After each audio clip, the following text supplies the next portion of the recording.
what's an animal?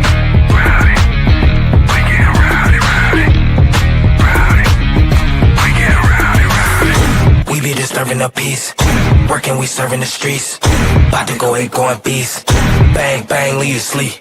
Tick, tick, boom. Hard body, and not scaring nobody. You make me resort to wildin'. You must be blind by the diamonds. I didn't want it to be this way, but y'all won't need to try this. So it's no way around it. You the loudest one, it's going quiet.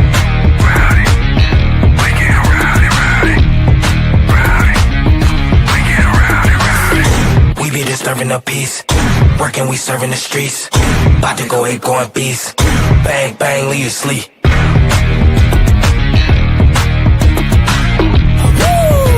It's go, go, go, go, go, go, go time.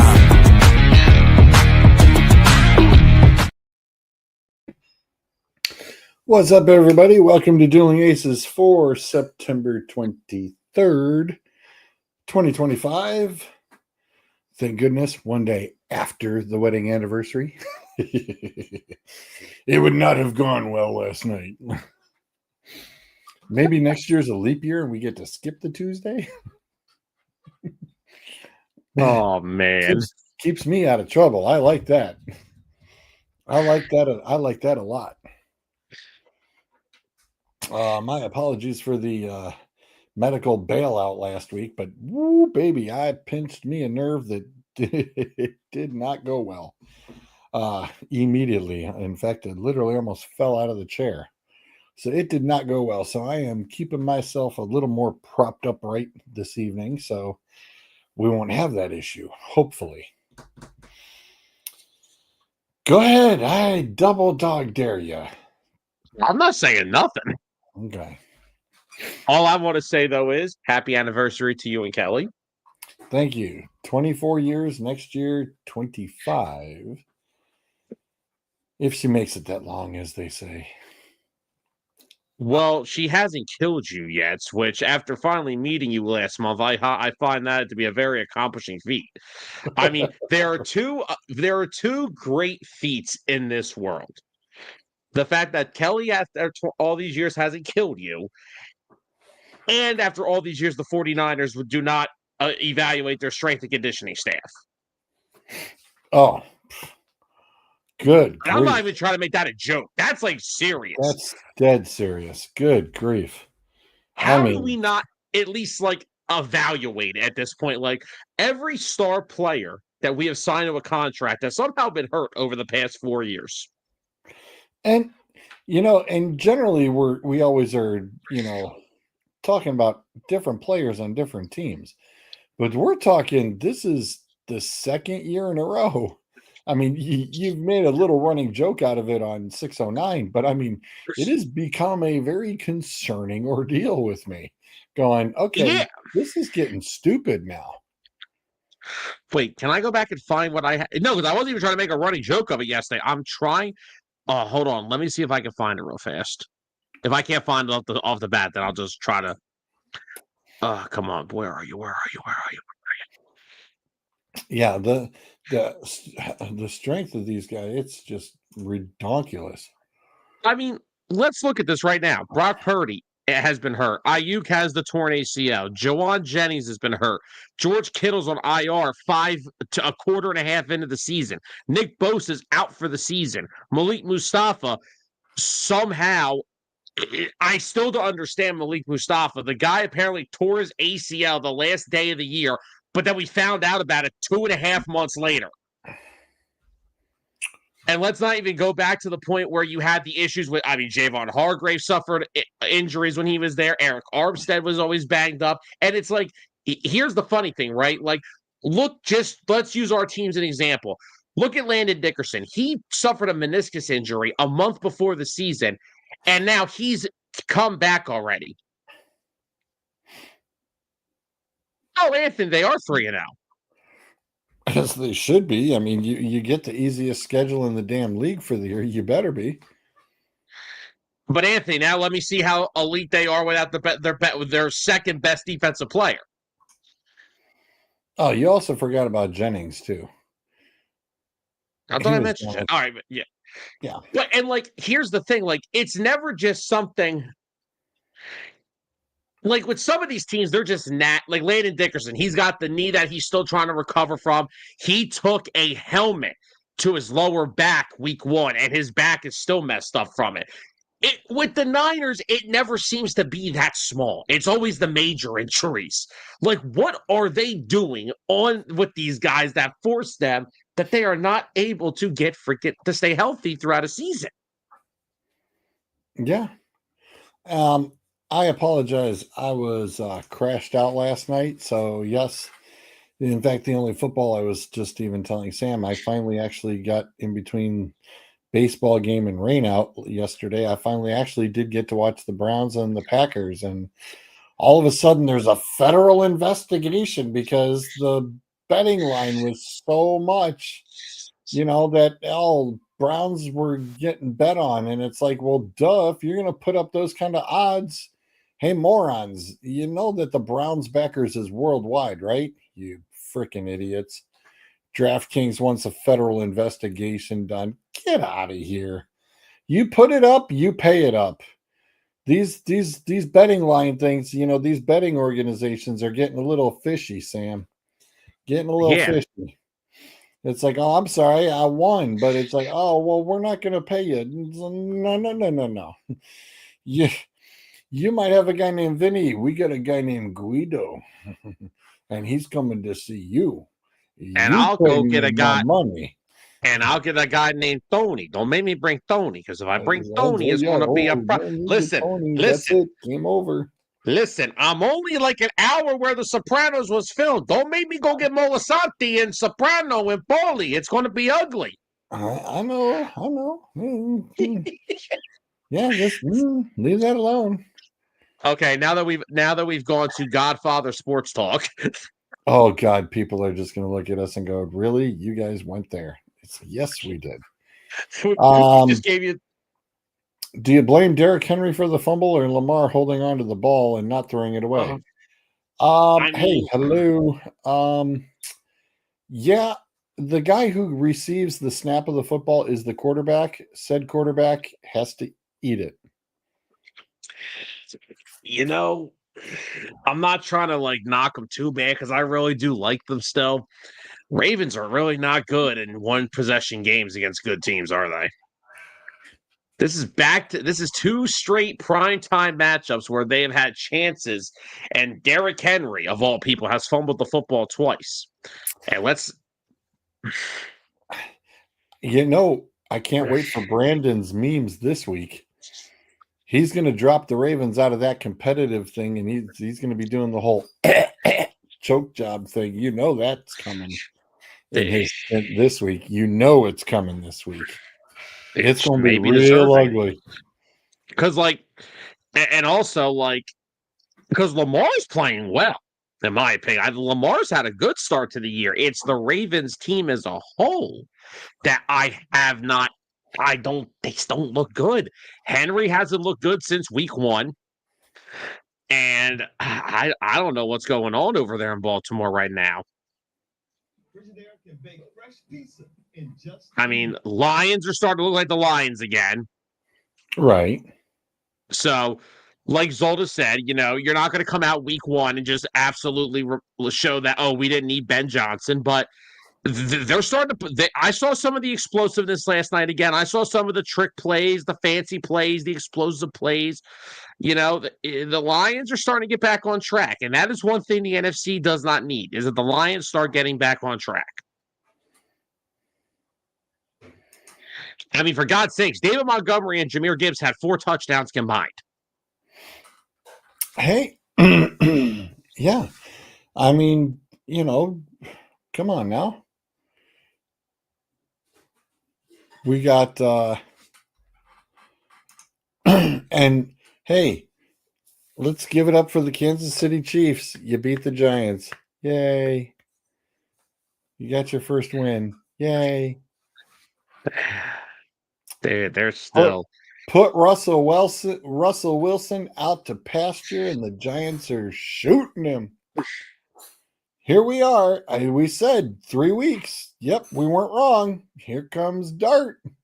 No. So let me Here give we some go. full. Here Let me we give some go. full. Let me get some full. Give some full credit to Tyler because I did not come up with this. He did. I texted him that this afternoon when they made the decision, and he texted me back saying, "Dart gets the start."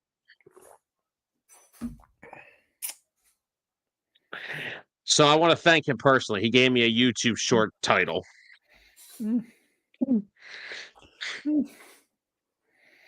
Okay. Yeah. All right. It's about as good. That was about as good as Tampa Bay's win on Sunday. Oh, I'm sorry. Too soon?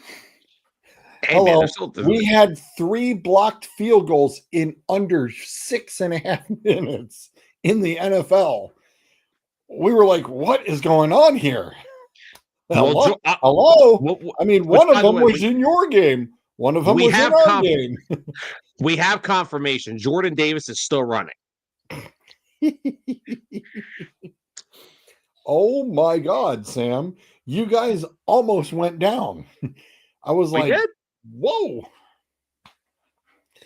And then Tampa Bay, it was like, wait a minute, what the hell's going on here?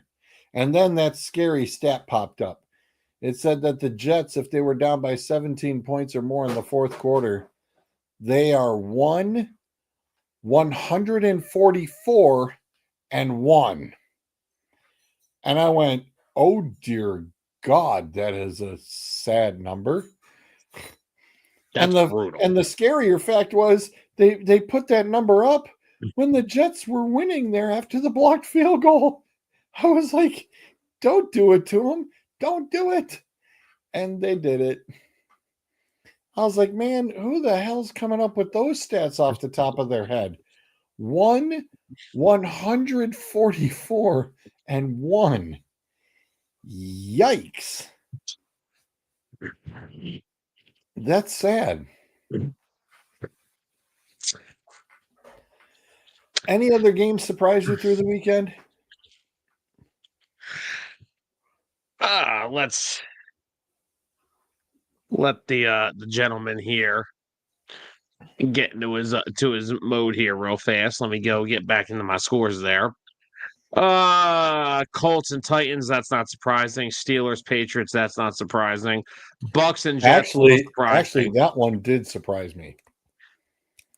Uh, The Steelers in New England. I thought New England was more disciplined than that, and yeah. it's an actual football score, nothing out of hand. No. So here's the better thing I have real quick. Just back to my game real fast. Because I covered this enough on my show last night. What cracks me up the most, right? All you had to hear for the first 2 weeks, right, was Colin Cowherd, first guy that said it. If the Eagles fall behind by a lot of points, are they built to come back from it? Because in that situation, they have to pass the ball, right? Well, you're down 26 to 7. Hold on. Here's where it gets good. Let me just make sure I go find what he actually said. Because that was last week when he said that. He was because he wasn't saying they couldn't. He was asking if they could.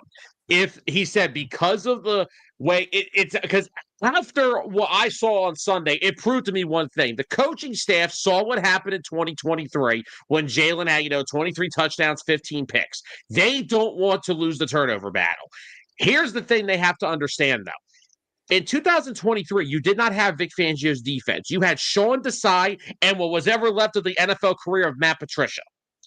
Right. If you turn the ball over now, okay, yeah. First of all, George, we can agree. It's the NFL. Turnovers happen. Yep. But you got a defense that can literally go get the football right back. So that's the first thing. So all Colin Cowherd was saying last week was if the Eagles, because of their offensive coaching staff not wanting to risk losing the turnover battle, are they built, even though they have great wide receivers, they have Dallas Goedert, I get that. but he always asked, are they built to come back from a large deficit when they cannot just run the football? Well, Sunday they proved they can. Then somebody gave Nick Wright a live microphone again. And here's what he said. Here's what Nick Wright says today. And this is the actual quote, because he was on the Herd this afternoon. Because when Colin Cowherd gets so obnoxious where nobody wants to be on his show, he has to call his buddies at the network because nobody else wants to be on his show. So Nick Wright says today, it's clear Jalen Hurts' fans believe in him more than his own coaching staff. The only reason they made him throw it is because they literally had no other choice. When Saquon can't get going for 150 plus yards, that's when they say, well, I guess we have to throw it. Hey, Nick, what happened in Super Bowl 59? I didn't see Saquon go off for no 150 yards. But I saw Jalen Hurts carve up that Chiefs pretty secondary that I was told was so damn good. Yeah. So first it was they don't think he can do it. And now that he did it, they had no choice but to do it. First of all, here's the problem that we have with national TV shows. These guys are fans of other teams before they are actual analysts. Nick Wright's the biggest if Nick Wright could, he would marry into the Mahomes family. And I'm not talking about a woman in the Mahomes family either.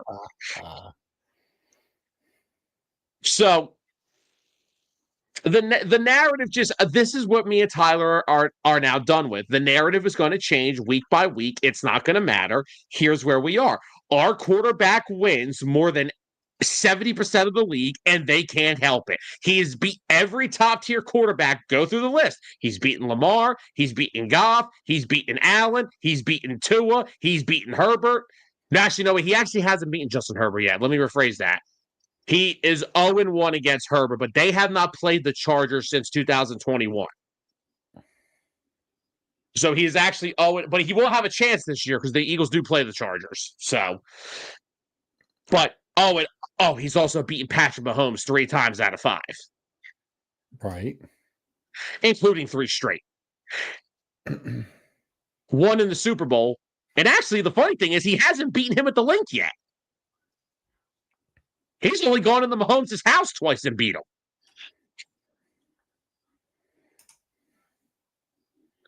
And again, he's also beaten Stafford, which, by the way, listen to this. This was I don't know. I brought this up last night, so whoever was watching us last night knows this. Like Anthony probably heard me say this, but do you know that Sean McVay is 89-32 against every team in the NFL as a coach? But 89-52. I'm sorry. He's 89-52 against all other opponents. Against the Eagles, he's 1-6. Ooh. And 0-4 against Nick Sirianni. So, these other places that like to gloss over all these guys, the Matt LaFleur's and the Sean McVays. Well,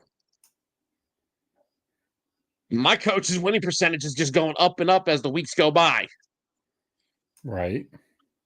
So, what else we gloss over all these quote-unquote offensive geniuses, but because the Eagles win just in a older school fashion, it's a problem. You have Drew Brees calling the Eagles the most boring offense in the NFL. Sorry, Drew. The Saints were pretty boring after 2009, bud. Well, there's a reason why. And that reason's going to get banned in the offseason. I don't care about it. Right. I don't care. I got a freaking running back who probably squats as much as my quarterback. Do you think I care about a 1 yard? Look, if we make this, big a deal over a 1-yard play. That's what I said about the Chiefs game. People keep saying, "Oh, the Chiefs lost because of the tush push." No, they didn't. They lost because Travis Kelce dropped a touchdown that turned to an interception. They lost because Patrick Mahomes does no longer have the best deep ball in the NFL. He missed a wide open Tyquan Thornton, and it would have been a walk down the field for him because Adoree Jackson couldn't cover my 1-year-old goddaughter at this point of his career. That's why they lost. And why did the Rams lose? Oh, because the Eagles pushed a touchdown in the first drive? No, they lost because their secondary, as great as their defensive line is, and they showed it was good on Sunday. They showed how good it was. They shut down Saquon Barkley. They got to Jalen Hurts a lot. They were ripping us apart in that first half. But their secondary is, like me and Tyler said going into the season, it's not a strength. A.J. Brown was carrying those corners on his back like a father carries his toddler on his back. It wasn't pretty. No, it was not. But outside of the insanity that game was, Eagles-Rams was going to be a close game. Again, the Eagles play the most playoff teams from last season this year. It's the most in NFL history. They're going to play close games every week. It doesn't matter. Yep. But outside, let me get off the Eagles now. I would like to know where the Atlanta Falcons went this week because it wasn't the Carolina. Yeah. There's that. What? It's like, I'm sorry. Did they get, did the Falcons turn around and drink the water? I mean, did they hit the beach? Were they stung by jellyfish? Did they have food poisoning? What the hell happened? Panics made the Panthers led the 2023 Michigan Wolverines. But too soon? Nope. Not at all. Not at all. But Kevin O'Connell has saved another veteran quarterback, Carson Wentz. I only called that on the show last week. I told him that Carson Wentz's revenge tour would start, and Wentz went 14 of 20 for 173 yards, 2 touchdowns, no turnovers, 130 passer rating. Tyler hates me again for it, and I love every bit of it. Yeah, well, it's also Tennessee. And they played Cincinnati. And the defense blows. So the Giants signed the kicker? Really? Oh my God, it's over. I mean, who else can the Giants turn around and sign? Good grief. Fair point. T. Higgins? Oh, too soon? But that was a good one. That was. Outside of that, nothing else really surprising. Jags and Texans was exactly what we expected. 2 sloppy football teams. All right, Packers, Browns, that's a surprise. Packers are way better than that. Chargers was as advertised. Yeah. I was actually a little disappointed about Houston and Jacksonville. I expected a boat race. And I got a slugfest. Houston's offense is dreadful. You have a lot of offensive weaponry and you need to work. It's like you need to work on the damn line, dude. You have so much talent. There is no excuse right now. I just don't get it. I really don't. I mean, I get it. Look, you got film on the kid, fine, but Jesus, you haven't done anything. You haven't done a dang thing. What do you mean they traded Laramie Tunsil? That should fix your O-line right there.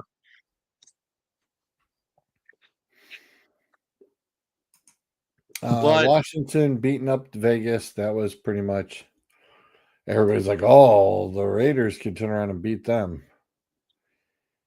Well, I mean, when you had Mariota starting, I guess maybe some people thought maybe the Commanders would have a little bit of a dip without Jaden, but they didn't miss a freaking beat. I was shocked with Mariota. I was like, dude. Mariota played. He's still got a little bit left in him.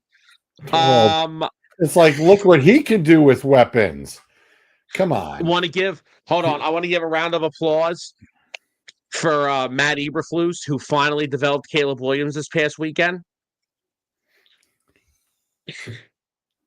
My God, that Dallas Cowboys defense is terrible. Well, what really hurt was CD Lamb dropping like a stone. That sucks. Yeah, let's not talk about my fantasy football team, okay? Please. I don't want to talk about it. Well, I don't want to talk about mine either. I got him somewhere too. I'm 2 and freaking like 4 in both leagues combined. Ooh. I'm 1-2 in Orlando's league, and I'm 1-2 in the Dueling Aces league. I'm getting smoked, and I was done. I was done by 4:00 on Sunday because Tyler, of course, had Jonathan Taylor and the Vikings freaking defense. That alone beat me. Then CD goes down. Then Barkley doesn't do anything. What else? Yeah, that was ugly. But I mean, as much as the CD thing hurts, we got to start looking at something with Dallas. They allowed 400 plus yards to Russell Wilson last week, and now this week Caleb Williams ripped them apart for 4 passing touchdowns. It is not getting much prettier in Dallas. Nope. And that's where you start your offensive lineup, folks. You're playing against Dallas's defense? Okay. Crank out the scoreboard. They also lost Tyler Booker. They're starting rookie Ray Garf to also a high ankle sprain.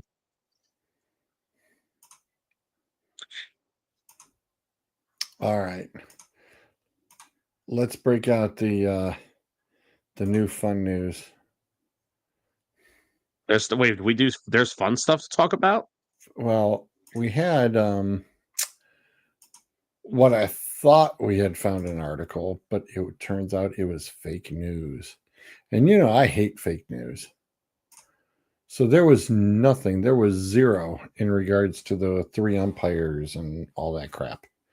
Okay. But this definitely wasn't on fake news because this bad boy is from the 4-letter network. And hey, Captain Obvious, we knew your table for 1 was ready. Duh. MLB approves the robot umpires as part of the challenge system. Yay!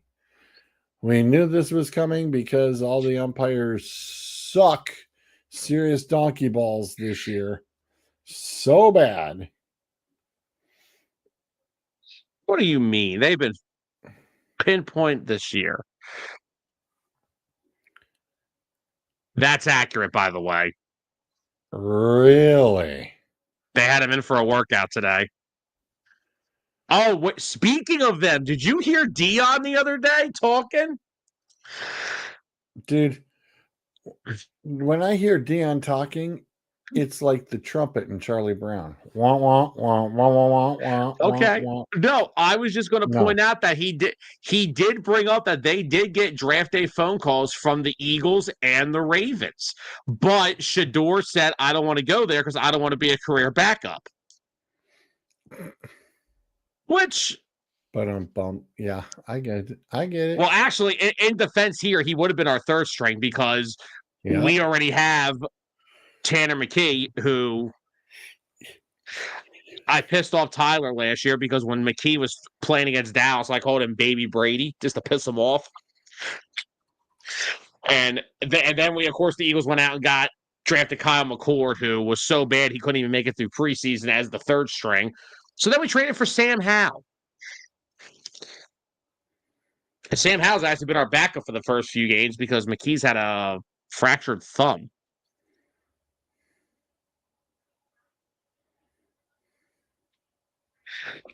Well, yeah, back to the umpires. We knew it was coming. Yeah. So it'll give each team 2 challenges per game. So we will not be there all damn day. So you're allotted 2 through 9 innings. You'll be granted an extra challenge in the 10th. Those who still have unused challenges will simply carry them into the extras. If a team runs out of a challenge in the 10th, it'll receive another in the 11th, a rule that extends for any extra inning. So, this is what you pretty much can expect, because they're saying during the league spring training test this season, teams combined to an average of around 4 challenges per game and were successful 52% of the time.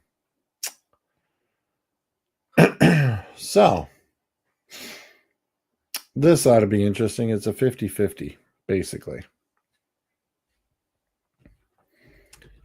So, Interesting. now that this is put in play, no pun intended, thoughts on it, Mr. Baseball? I mean, they had to do something. With the way that the umpires have been over the past couple years, especially this year, they had to do something. We couldn't go into next year with nothing. And I like that. I like it. So, what did you say it was again? You get 2 challenges a game. Yep. That's fine. And managers are going to have to. But see, here's the thing: they're still sticking with the tradition of baseball. Of you still have to be strategizing with it. You can't just use it in the first inning. Because what if you use one in the first inning, then you use one in the 6th inning, then you're down by 2 runs in the bottom of the 9th inning, bases loaded, your guy's called out on strikes on ball 4, can't challenge it. You lost your both challenges. I wouldn't mind if we did something kind of like around the natures of if you get one of the first one right, you regain like a chance. Something stupid like that. Not nothing crazy, but just like one extra, just in case you need it there for your back pocket. But I don't hate it. Right.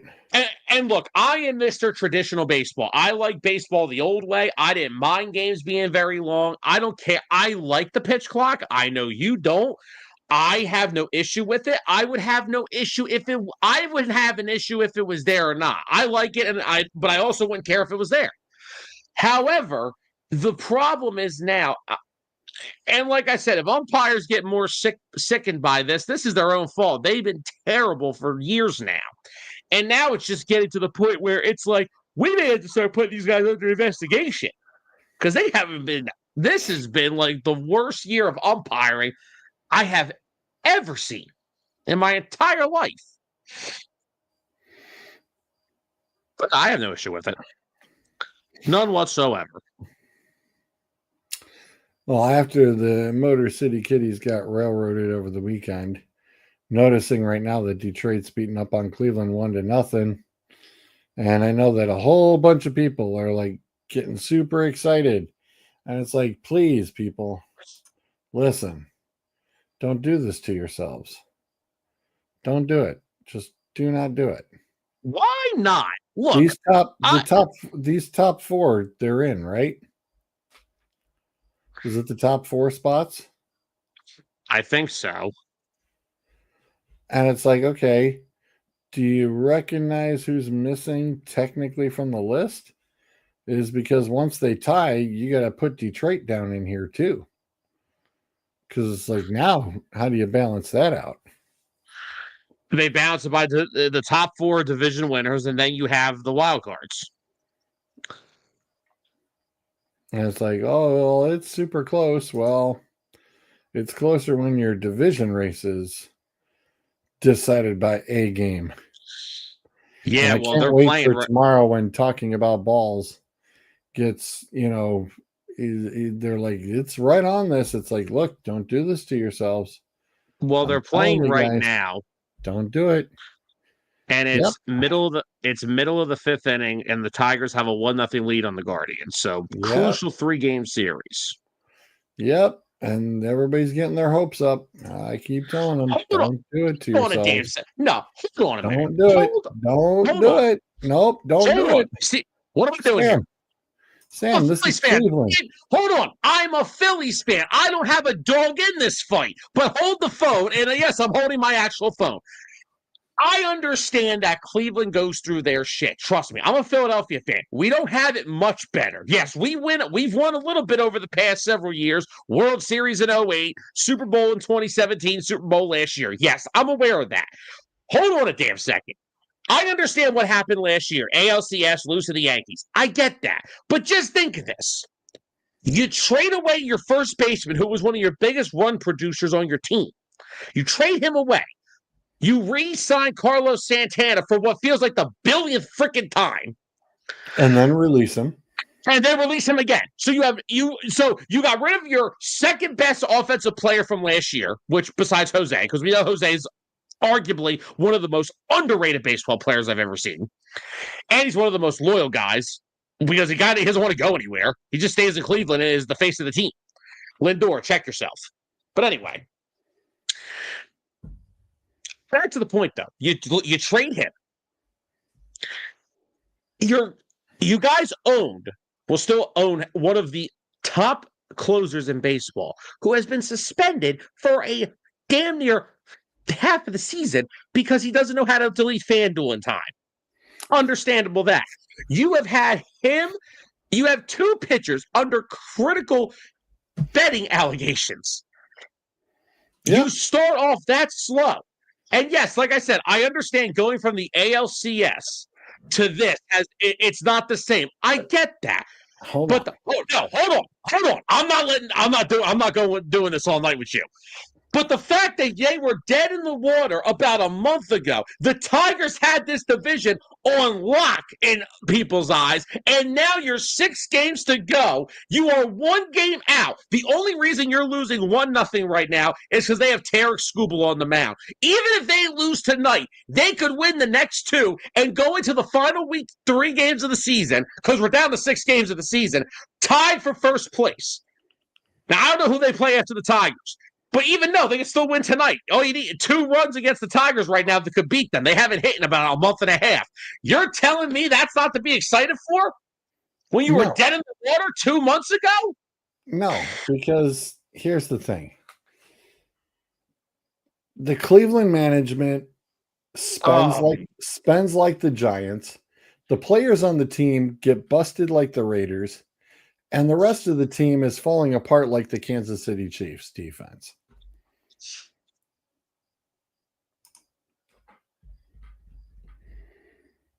I'm just saying, we know how this goes. We've seen the movie before, Sam. It's like a Rocky movie. You know how it's going to end. It's like a Fast and the Furious movie. They keep making more and more of them. No. You can't compare the Fast and Furious because at least you guys are realistic about life. Fast and Furious things that you can jump off a plane, get blown up in a car, and live. That is not a good comparison, George. Touche. But come on. You can't be happy about something?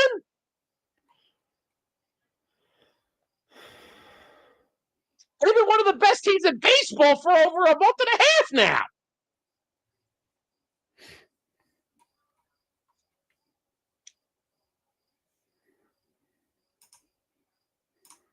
Why not be happy about that? Maybe you build off of this in the next season if it doesn't go well. Cleveland gets the Texas Rangers. Okay, so that's going to be tough because the Rangers are still. I think they're still mathematically alive too. So, well, let me look. Hold on. Un momento, por favor. Yes, they are. Well, they are seriously far out. They would actually, if they lose tonight, they're fine. Oh yes. Yeah, so, all right. So you may be going against a team that, yes, they could still play spoiler, but it's not. And George, it's not like it's just there. It's been happening all over baseball. Look at last month. The Mets swept the Phillies in Citi Field. They were 4 games out. The Phillies had their backs against the wall. They clinched the division a week and a half later. The Astros have been in first place most of the season until just recently because the freaking Mariners, for the first time in 3 years, are playing good baseball at the end of the season. Same thing as the Phillies. That's the problem the Phillies have had. They play good baseball until like the final 2.5 weeks of the season, and then they play like crap. At least right now, the Phillies are actually playing good baseball heading into October, which may really give them momentum. You can't be happy about this? Not even a little bit? No, Oh, no, it's just the realism. That's all. I have never wanted this baseball thing behind me to drop down and hit me in the back of the head more than I do want to do right now. Knock me senseless so I don't have to be a part of this anymore. Oh, there's a base hit. Attaboy, Wilson. Why are you running for second base? Oh, my good Lord. Never mind. Sam, let's quickly preview this week's upcoming schedule for the NFL. Hit me. Let's do it. We have another horrifying doubleheader nightmare on Monday Night Football. Oh, that's going to be so. Me and Tyler tried to get through that last night as quickly as possible because that was not fun. By God, it's going to be the ugliest thing. I'm going to say this. For as very well as the Jets played against Tampa Bay, I'm betting the farm. Miami's 2.5-point favorite at home. No, I am. Look, the Jets probably stayed down in Florida. They probably did not fly back since they were already in Tampa. And yeah, they've why would just you come got to back? go over to Miami. So they probably won't have Just gone back. call up the Florida Gators and use their facility. They're not using it for much these days. Exactly. So I'm thinking that New York probably just stayed down there. I mean, there's no reason to go back and forth. Just hang out and stay down there. No big deal. I'm picking the Jets over Miami big time this week. I would if Justin Fields is cleared by then. I will, even if it's Tyrod Taylor, I'm still taking him. And Breece Hall, Breece Hall is going to have a field day.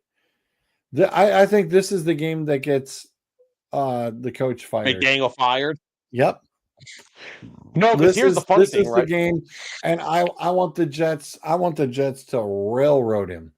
Because here's the thing, right? Blank him 42-0. Just blank him. Is Joe Namath coming out of retirement there, George? Holy crap! You really are turning back the clock. No, but hold on. All you need to do is just have Breece Hall in the running game and just go. Could you imagine? Not only would they be 0-4, they would be 0-4 not only in the conference, they would be 0-3 in the division already if they lose to the Jets. Yep. Right there is get. If you lose to the Jets on primetime football, your ass the hell with the next day. They're locking you out of the locker room after the end of the game. You're going to be not. You won't be allowed. They'll escort the police. You know how the troopers and the police guys come up to the coaches, when they go to do the handshake and everything. Oh, they're going to do that, and then Miami Vice is just going to escort his ass right on out of the building.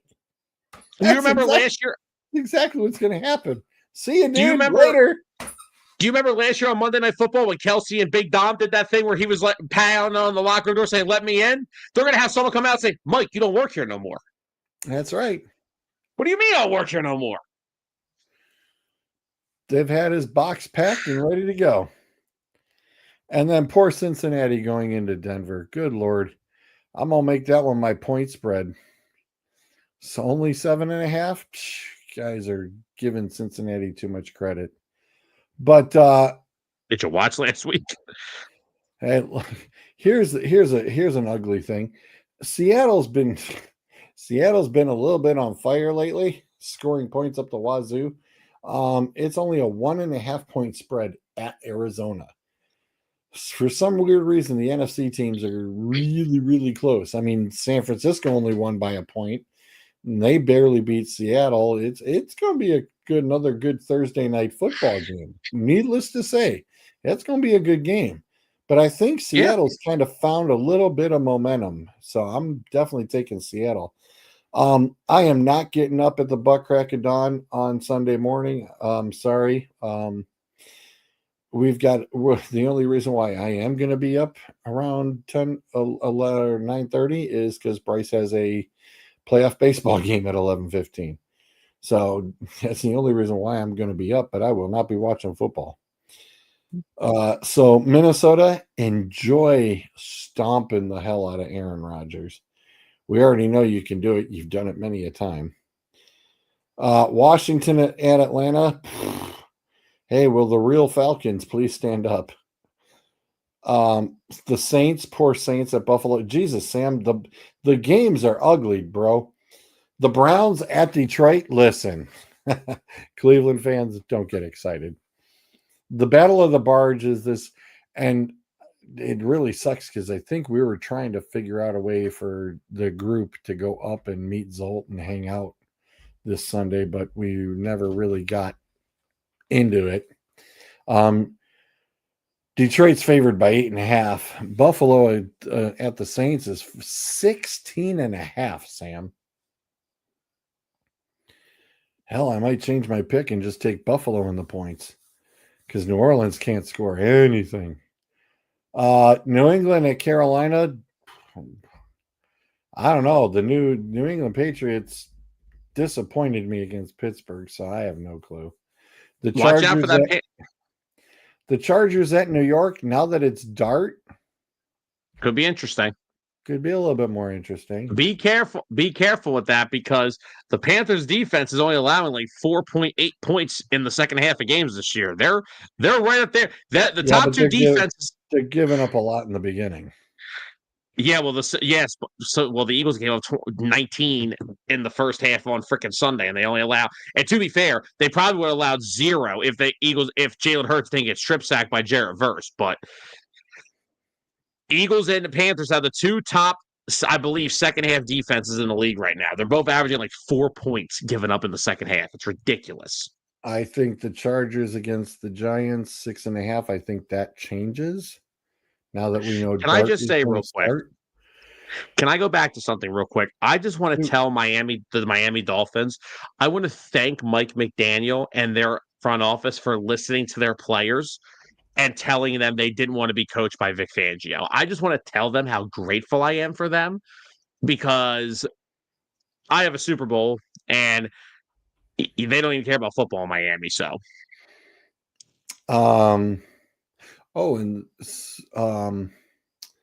we know that it broke on talking about balls last week.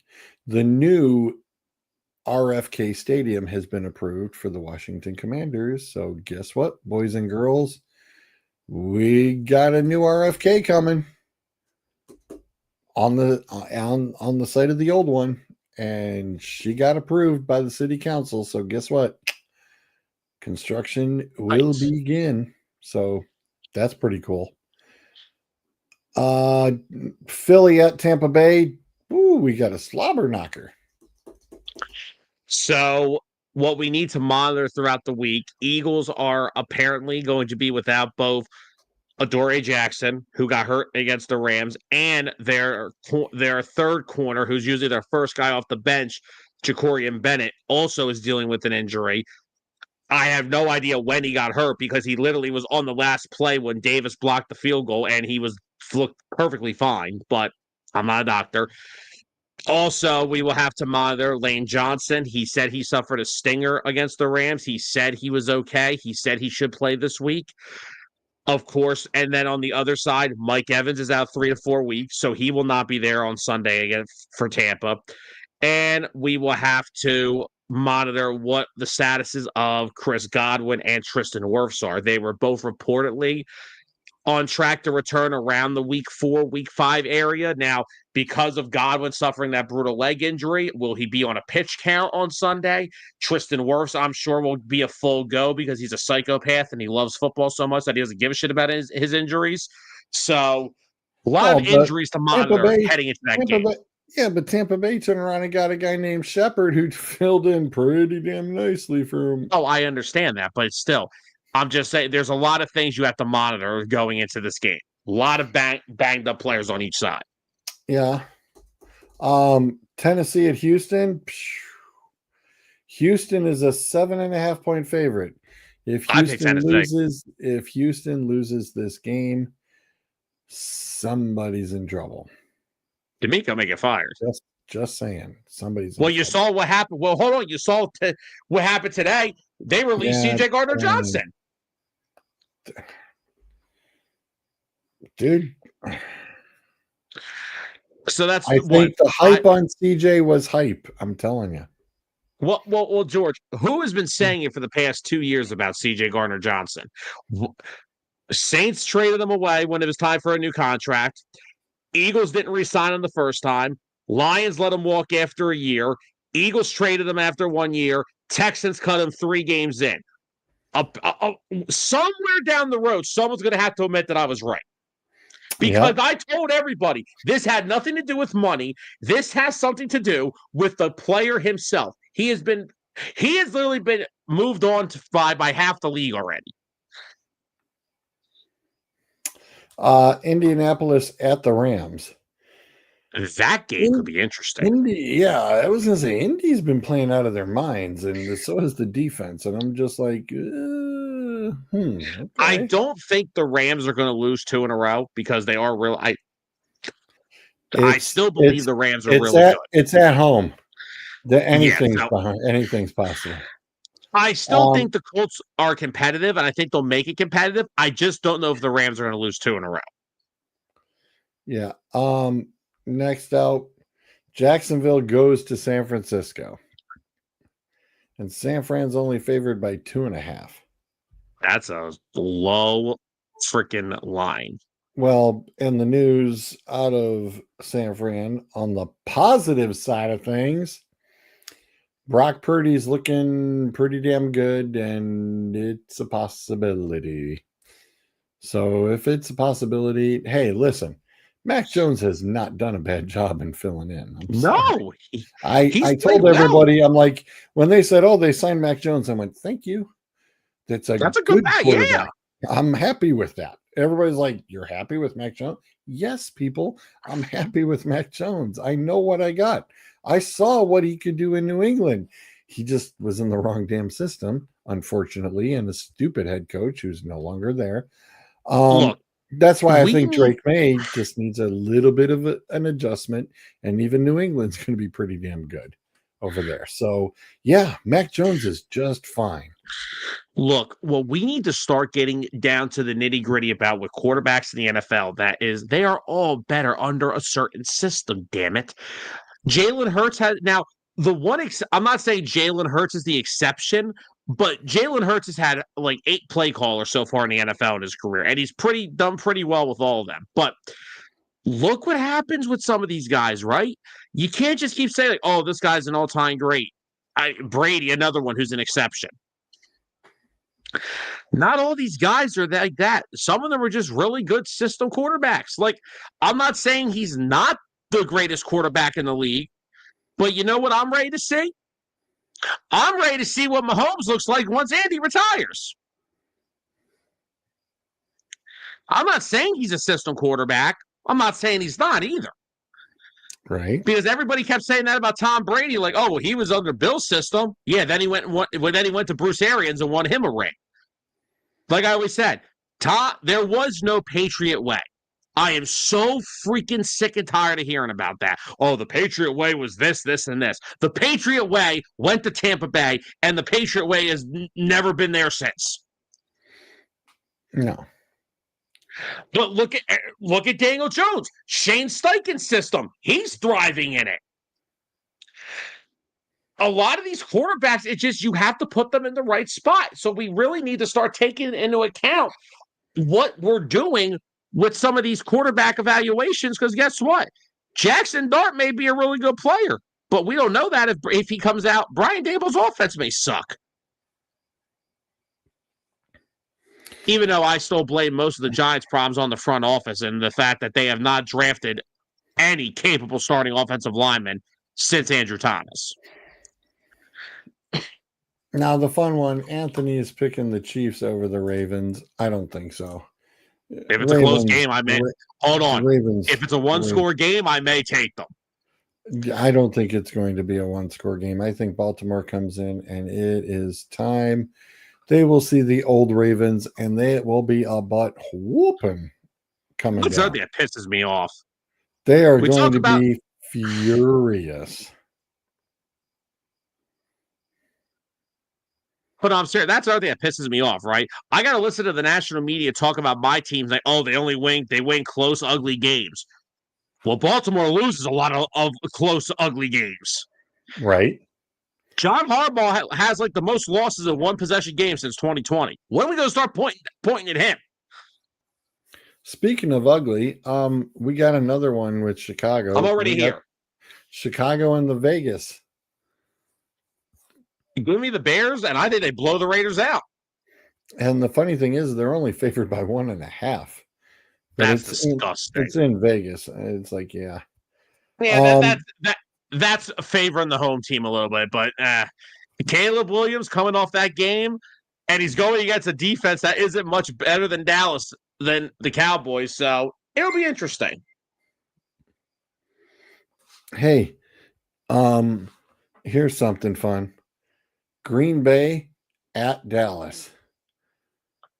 And what is the betting line on how many sacks Micah Parsons gets on Dak Prescott? Because he can finally go after him. If he's lining up against Tyler Guyton, it's going to be a long day because Tyler Guyton is not good. So, well, does your equipment work? That's the first thing. Can you hear me now? What? Yeah. Shut up, George. Oh, there you go. It works. I'll be damned. Yep. Thanks. Is that a new microphone? Is that a? Oh, wait a minute. That's a Sam. Look, it's a real microphone. He doesn't have to use the headset mic. Nope. He actually spent $20 and got a real microphone. Yay! Are you kidding me? You don't think I stole this from my kid? I mean, come on, be real. Wow. What? Come on, George. He asked me if I bought this microphone. Like I didn't steal it from you. Come on. I gave it to you because I got a better one. Either way, I didn't pay for it. He's got a better one. I heard that. He's got a better Absolutely. one. Yep. I take hand-me-downs. There's no shame in my game. Hey, God bless my mom's soul. When I used to get a new cell phone, she would get my old one. Hey, we do what we got to do. Yeah, exactly. So we were just talking about how many sacks Micah Parsons is going to get on Dak Prescott next Sunday night as the Packers go into Dallas. I'll go 5. 5? If he's lined up against Tyler Guyton, he will. God, I was going to say I'd almost say Tiki. I'd say he'd probably get more than 5. I mean, well, in a way, it's like, well, they'll be looking for him, but it's like, you got to stop him. But here's the thing: they still have Rashawn Gary and Lucas Van Ness too, so they'll just go send someone else after him. True. Yeah, that's going to be ugly. First question you got to ask is CeeDee Lamb playing? Nope. No. So then nope. It's probably going to be 5. He's They said that the high ankle sprain wasn't that bad, but then Jerry came out like 2 hours later and said he's probably going to be placed on injured reserve. So, yeah, I was going to say, did you draft him? Number 1. That was my first. That was my first pick. You saw what I text everybody. I'm making up a blackmail list next year, and whoever your favorite player is on your favorite team, you better pay me $5 or I'm going to draft him. So how many of your fantasy players are actually injured right now? Between both teams? At least 4. Yeah. At least 4. Huh? At least 4. 4? Good God. Eckler, Lamb, Worthy. That's at least that's 3. That's 3 right there. Ouch. Yeah. Ouch. At least I stayed away from your Cleveland Browns. You're welcome. Like I draft any of those guys. No, the last time you drafted one of those guys, you whipped your pen at at the wall. Yeah, I of my should have broke. I apartment. should have broke your TV. Is what I should have done. Oh, Daniels for Washington. Oh yeah, Jaden Daniels. That's right. Yeah, Yeah, don't forget about him. yeah, that's right. Yeah. So that was my fourth. Let me double check to make sure that on the other team, make sure that's it. I'm pretty sure that's it.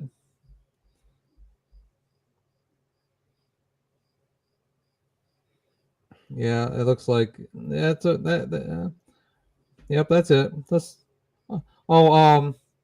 So Eckler, Worthy, Lamb, and then Daniels. Yeah, that's how I roll. I sacrifice NFL players. That's what I do. I feel bad for them. You better hope you never get a good Browns player ever again. I'll end their career. I'll end their career in like 2 years. Guaranteed. Doesn't seem to happen like NBA and stuff like that. It doesn't matter who I pick in the NBA. But when it comes down to fantasy football, I end people's careers. CMC last year. Don't forget I took him. Ended him quick, didn't I? What was it? 1 year I drafted like five, like my entire team at one point in time went on injured reserve. I had nobody left that I started by drafting. After the draft at the end of the year, I had nobody left in my starting lineup besides like one or two people.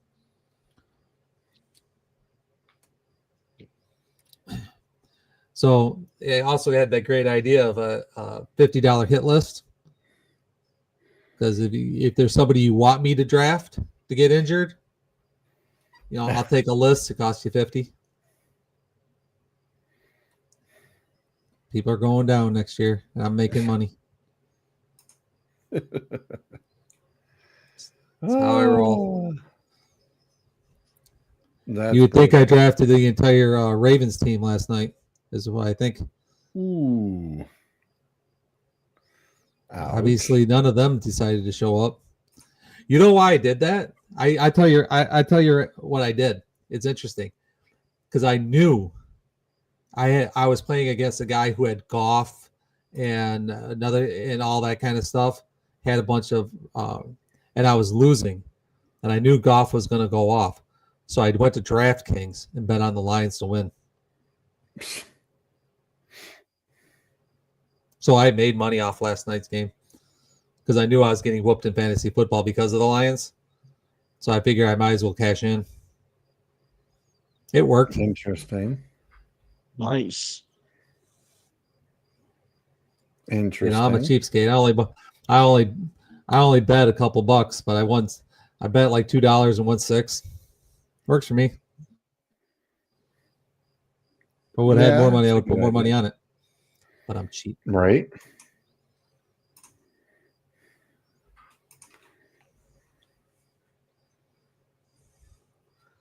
Well, like I said, then we've got the disaster that's the doubleheader Monday Night Football.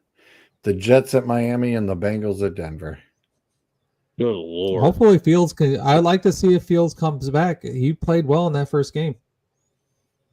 See if he comes back and he's able to play it out. I mean, you got to give him the opportunity. Look what Daniel Jones has done in with the Colts. I mean, that first game, Fields looked good. So I'm just wondering if we can see a light, a glimmer. I mean, Chicago Bears are the place the quarterbacks go to die at this point in time. It's got to, that into the New York Giants. I mean, are we going to call it the Manning curse at some point in time after Eli leaves? no quarterbacks can be successful in New York. I mean, Eli leaves, and it's all been downhill ever since.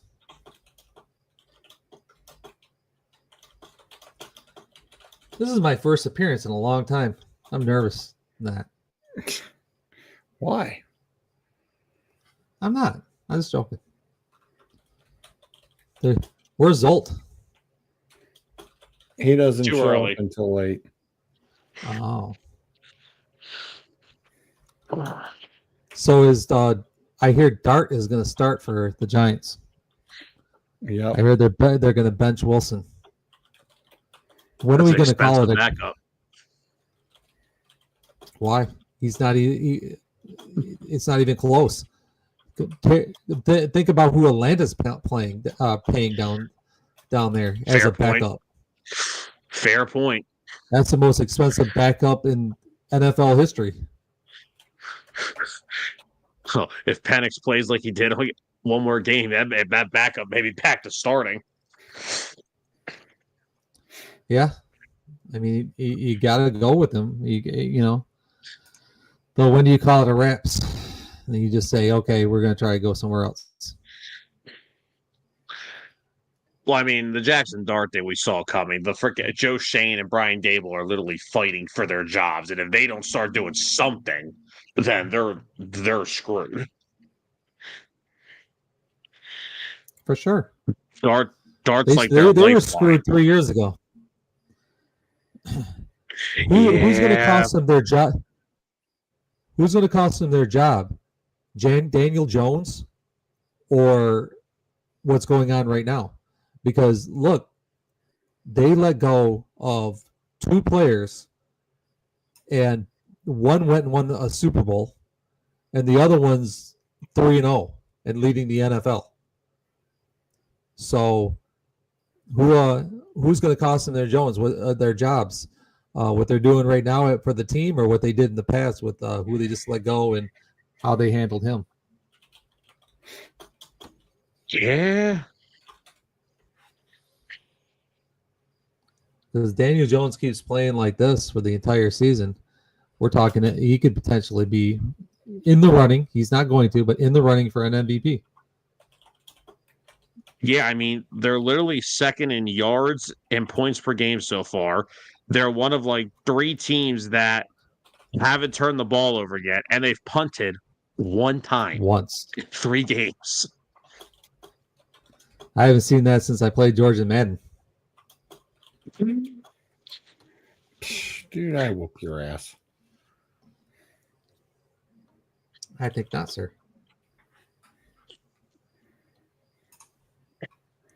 You're delusional. And I was You referring to- drink too much wine. I didn't drink any Although wine during draft. Thank you. Sam has not heard about the Mickey Mouse story. Oh, that was so long ago. I Mickey know. I Mouse. want to hear this story. Yeah, it was fine. It's an We're entertaining. Playing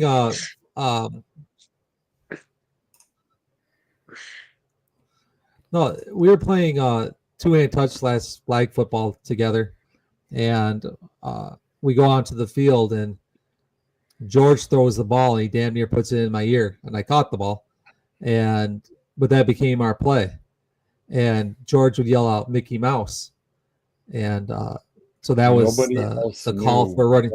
And it was weird because all it was is that if he yelled out Mickey Mouse, I was to run a slant.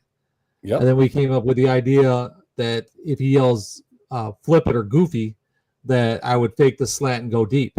Now, yes, I'm white, but I'm faster than I look. Mm-hmm. And it's true. Don't let the skin color fool you. Yeah, but I got wheels. It was great play calling. And the funny part was the other team is sitting there going, "Oh, Pluto, Minnie Mouse, Daisy." Yeah, they had. Oh, you can make jokes all you want, but Suds is about to torch your ass, and he's going for 6. We played these guys for almost like 5 or 6 weeks. God, weeks. The same guys, and they never caught on what we were doing.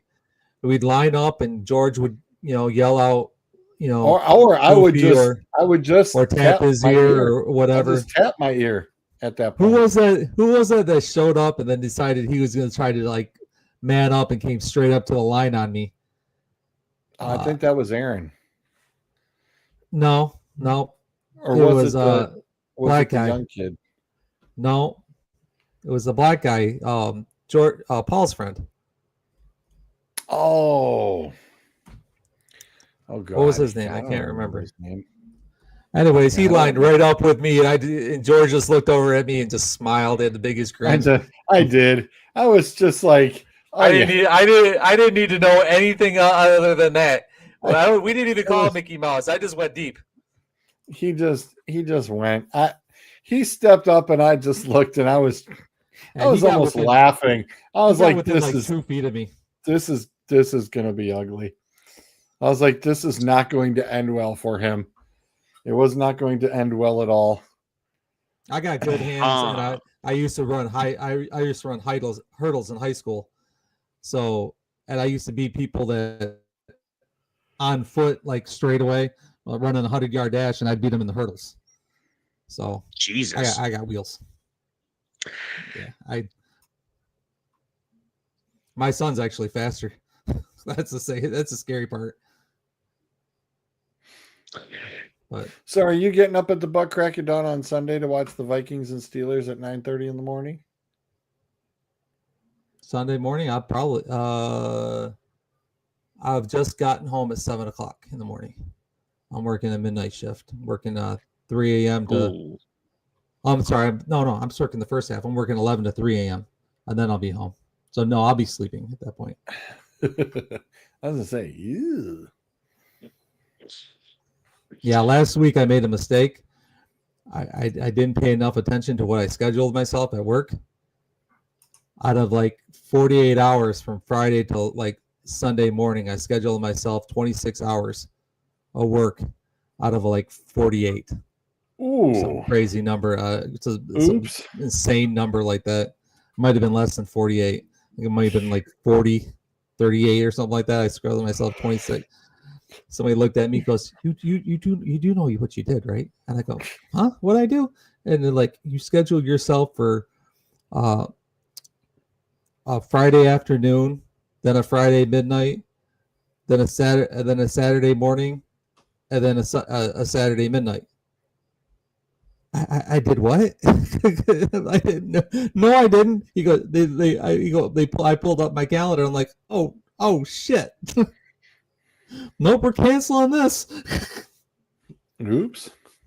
I'll tell you, the lady was messing with me because I basically stolen one of her overtimes, and I didn't. So she was giving me crap for it, but she saved my life. I wouldn't had no idea until like the last second. Like you do know what you're doing, right? Well, huh? Nope. Whoopsie. Yep, that was definitely that. So, nope, I will not be up at 9:00 in the morning watching any football game. Though I know all the Cleveland fans will because they're hoping that Pittsburgh loses. No.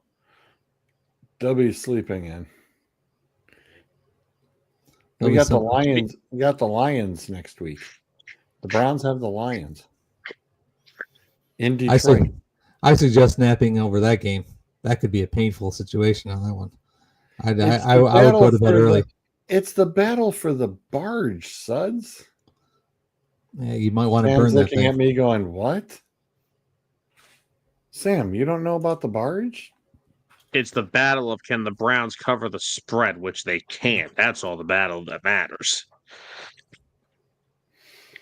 Which, speaking of Cleveland and Detroit, for the negative Nancy, whose screen is next to me, the Guardians have taken a 3-2 lead over the Tigers, if you care.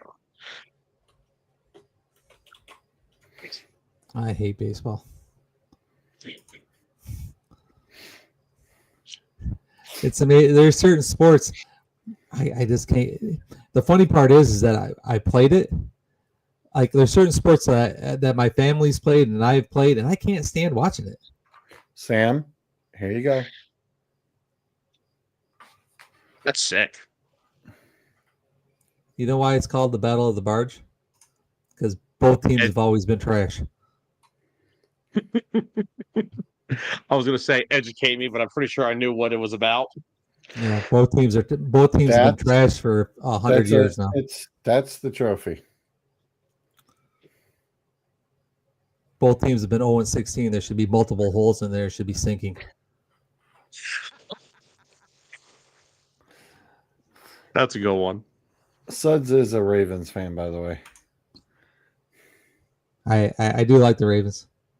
Oh no, I'm frozen. Don't do it. Can you hear me, George? Yeah. Yeah, you're fine. On our end. Uh-oh. Must be his internet. That's a possibility. It's a possibility. Yeah, you're still good right now. You can see me and everything? I'm moving? Yep. All right. I guess so. Oh, nope. I lost him. Oh, I touched something, and that was probably a mistake. Am I there? Where'd you go? I can hear you. Yeah, he's froze. He's frozen on our end now. Oh, there we are. Hi. I'm back. There we go. What do you know? Good grief. Hey, listen. Once again, my son bought me a computer, and he doesn't buy me expensive things. They're usually cheap. I understand. I wouldn't buy me anything expensive electronic things either. I just hand it over to him and make him fix things. Yeah, well, that's why he doesn't want to turn around and buy you anything, That's what I'm because he saying. knows. He knows. I don't break it. You know how many times I've touched this computer? Like 5. And it's only worked twice. Yeah. And they should have like warning labels at this little thing on the top of the screen that covers up the camera. They should have like a warning thing. Hey, you might want to flip that little switch. Last time I was on, I was trying to get my camera to work and couldn't figure anything out. And come to find out, the whole time I had the cover on the camera on there. I didn't know it came up. I didn't know they had those. You know, when he broke that news to us, Sam, at the draft, I was just like, I couldn't facepalm hard enough.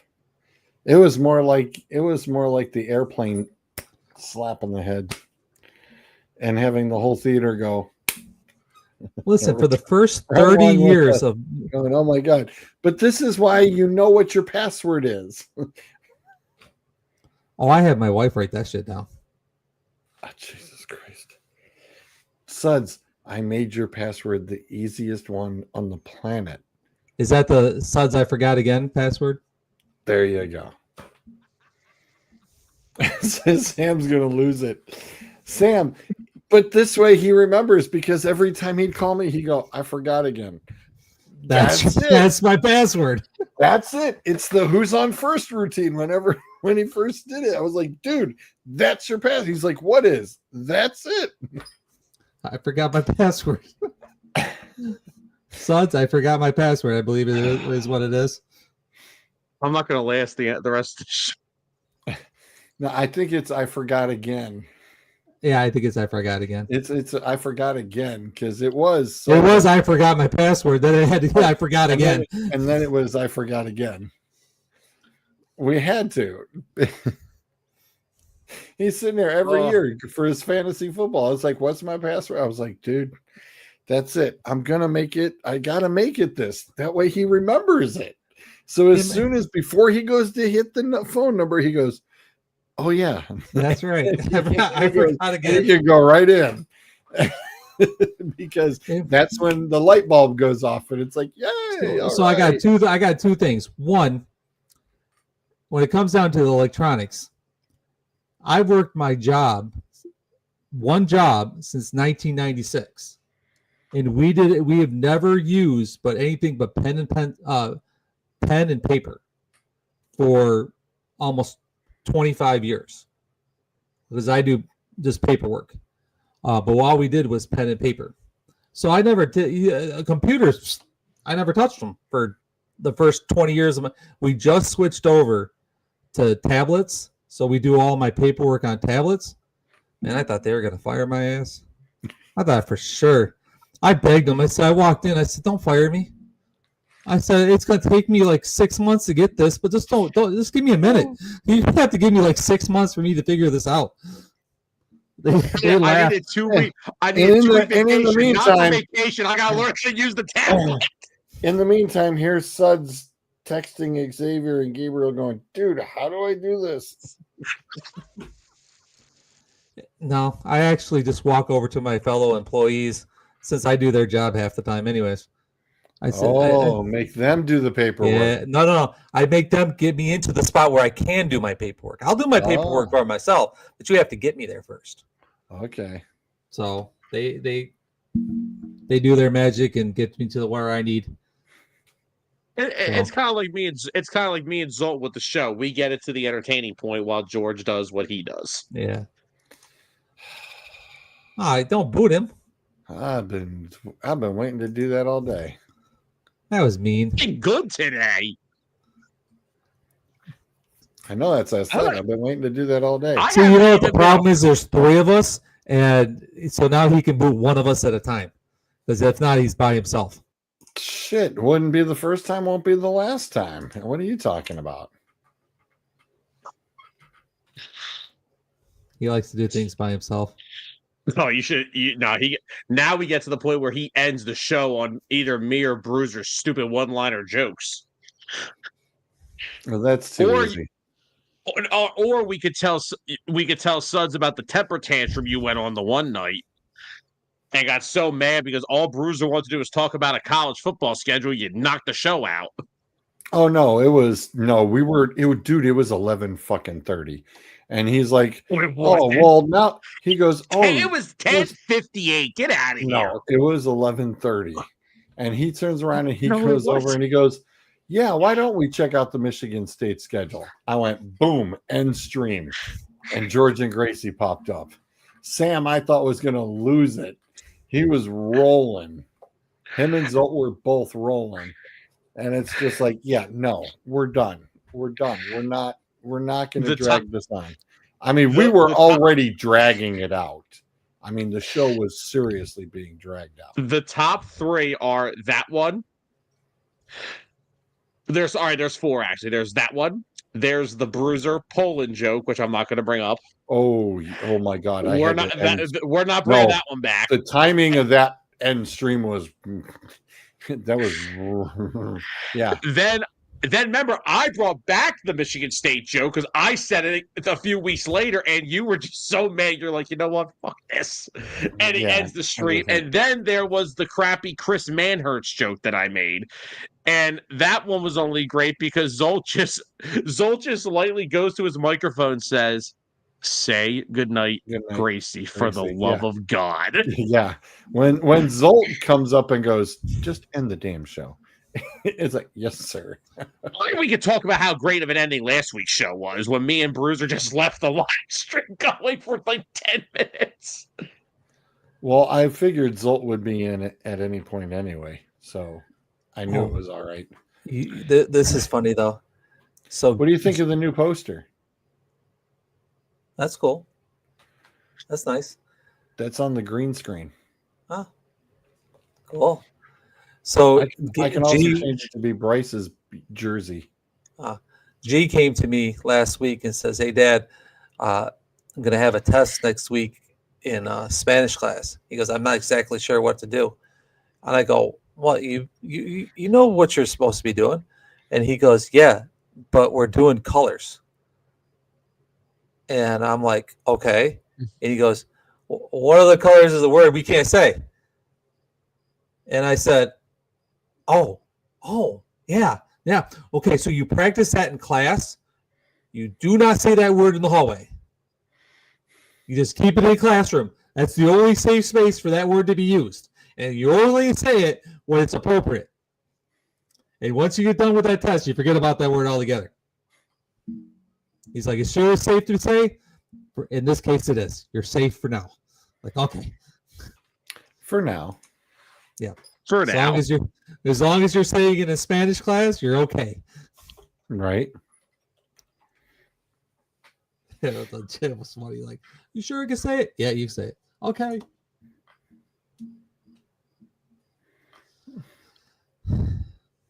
Gabriel punched the kid in the mouth today. It might be a problem.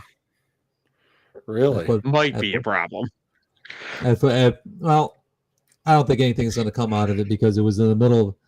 It was at practice at football in the locker room, and he caught this kid with his cell phone in his hand, going through his stuff in the cell phone. So they got into it, and he punched him in the mouth. So, but what is the kid going to say at this point in time? Yeah, I was stealing his cell phone, and he wrestled for my, huh?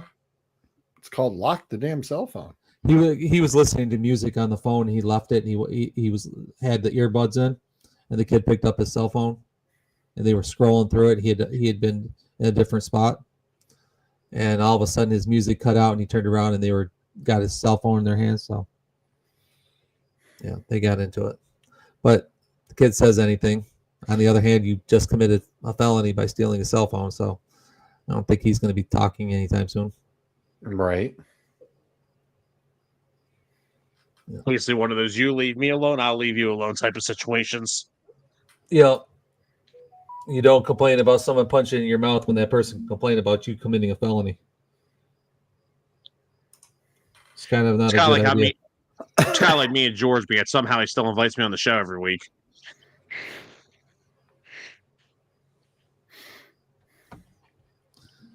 Yeah. I went out to Ohio last month because to visit my goddaughter and finally hung out with George a little bit. I tried to torture him so much, but he still keeps inviting me back. Apparently, I wasn't doing a good enough job.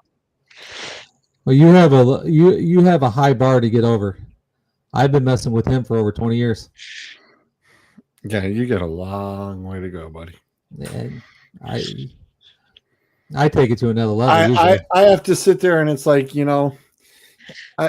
I have to say, that I have a fantastic relationship with a friend of his and his wife and Paul, and Paul and I turn around and tortured them since their wedding day, literally.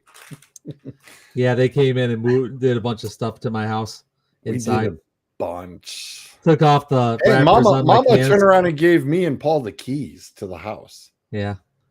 And we took all the balloons from the wedding, the extra streamers. We tied all the door handles together. We shoved all the balloons in their bedroom. And then we got creative. And then we knew that they were coming back from a long trip on their honeymoon. And the first thing you do on a long trip is what, Sam? You hit the bathroom. And we knew Denise would be first. So Paul saran wrapped the toilet lid. And not the top lid, but the seat lid. And I was like, oh. There's just one problem. I didn't come home. I had gone somewhere else. So she'd gone into the house and she found all this. And by the time I got home, I didn't get any part of it. I wasn't even around for it. But the Kool-Aid in the shower head. Then we took all the labels off the cans in the cupboard. And no, we did not write down what was in the can. And there had to have been almost 20 some cans in that cupboard. I still don't know how the heck you guys managed that. I mean, except with the exception of the tuna fish can, you can kind of tell a tuna fish can. But the rest of it, who knew what vegetable they were opening? It was a mystery. It was fine. I didn't really give a care, to be honest with you. But hey, George, tell him about what you call flip the TV upside down. It was a box TV. Sam. Yeah, it probably hurt them more than it did anything to me. Oh my God! I mean, dude, it was a heavy beast. It was But a it was like once a once they kind of 36 settled down. box TV. Yeah, once they settled down, he turned around and he sat down on his couch and he turned his TV on. And I got the phone call going, really? The TV? And I went, that one was a special one because that was a pain in the ass to pull that off. George, I think last week just got explained. Karma? Tell him what happened. Tell him what happened when you decided that you needed a letter of recommendation to adopt Bryce. You remember? Oh, God. Calling me up and asking me to write a letter. Freak. I don't remember. He calls me up and says, "Hey, we're gonna be foster care parents, and we want to get for a reference. Yeah, we need a reference." I'm like, absolutely. And I go, well, I want to know exactly what you want me to write down, and so that way I get it right, so you can get this. And he goes, just write down just write down what you think of me. And I just started cracking up laughing. I was dying. And he's like, what am I thinking? Put your wife on the phone. That was like the dumbest thing you could ever possibly say to me. Yeah, that's right. I remember. I was like, yeah, wait a minute. What the hell was that? Never mind. Yeah, never mind. Let me talk to your wife. We're good. Let me talk to the missus. I was just rolling. I'm like, you really want me to do that? Okay, got you. Oh, God. That was great. That's hilarious. Yes. We torture each other profusely, and it's definitely a lot of fun. Yeah, he doesn't like me picking on other people, though. He gets sensitive about that. Do what? You don't like me picking on other people. You get sensitive about that. Whenever I pick on Bruiser, you kick me out. Well, that's for your own safety. So the show's safety. There won't be a Dueling Aces after. There will be a Dueling Aces if that happens. Me and Bruiser made that joke last week. We're sitting there like, wait, George is gone, and now it's just me and Bruiser on the show. We're like, yeah, we may not have a show after this. George is now talking to somebody else now. Yes, he is. He is officially just. He's being. I don't know what he's doing. Yeah. I have a good time. As long as you don't mess with me, I don't mess with you. And unfortunately, sometimes people think they take a shot at me and they make a mistake. you don't want the smoke.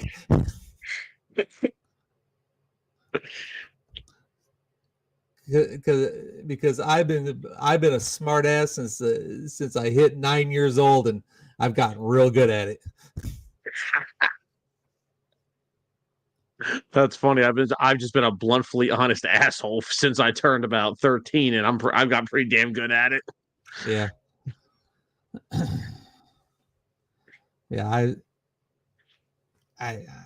I'm yeah. It's like, you really want to go at me? Okay, let's do this then. Like, George's like, nope, stop. Don't do it. Don't you do it. You don't want this smoke. It's all right. Me and Zol for the past month keep making jokes about how we have ads on Indeed to find a new producer. We always mess with them about that. Yeah. I don't even know what he has a show every week, and it used to be just strictly we go after the sports stuff, but now it's just like bullcrap. Yes, it went from sports to sports and just whatever banter we can come up with throughout the day. Yeah, I was just looking like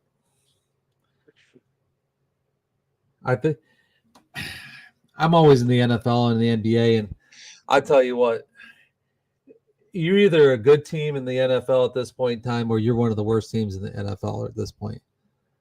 I mean, Yeah, there's really not an in there's between. there's no whole lot of teams that are in between. Nope. I mean, the Bears are god awful. Yeah. They let the Lions drop 52. That head coach knows everything that the Lions can do and what they can do, and they still drop 52 on you. That's just flat out embarrassing right there. Well, that's the problem. Ben Johnson knows what they can do. Dennis Allen clearly didn't catch the memo. Yeah, well, the Titans are pathetic. Yeah, they're probably at least another 2 to 3 years away from anything. Well, they keep on switching quarterbacks and drafting different quarterbacks, and they just can't find anything. The Rams are probably as middle of the road as you can get. They can be hot and good at one point in time and sorry on the next. Yeah, a lot of that just at this point has to do with the health of Stafford. I still think his back is giving him problems from when he had the issues he was having in the summer. He's going to be one of those guys you're going to see later on in life and not being able to walk. Shit, maybe he's taking his fair share of big hits. Yeah. At least he'll know who he is, though. The Tua is not going to know who he is. Tua doesn't know. 10 years from now, Tua won't know his own name. We're going to have to call him something different. That's going to be his concussion test every week. Spell your last name. Yeah, spell your last name. Spell your name, and you can play. Well, that's exactly what they have to do. You have to spell your last name because make him spell his whole name. Whole name. Oh yeah, I forgot Tua. Isn't Tua just short for something? Yeah. Tua. I gotta look up what his whole name is.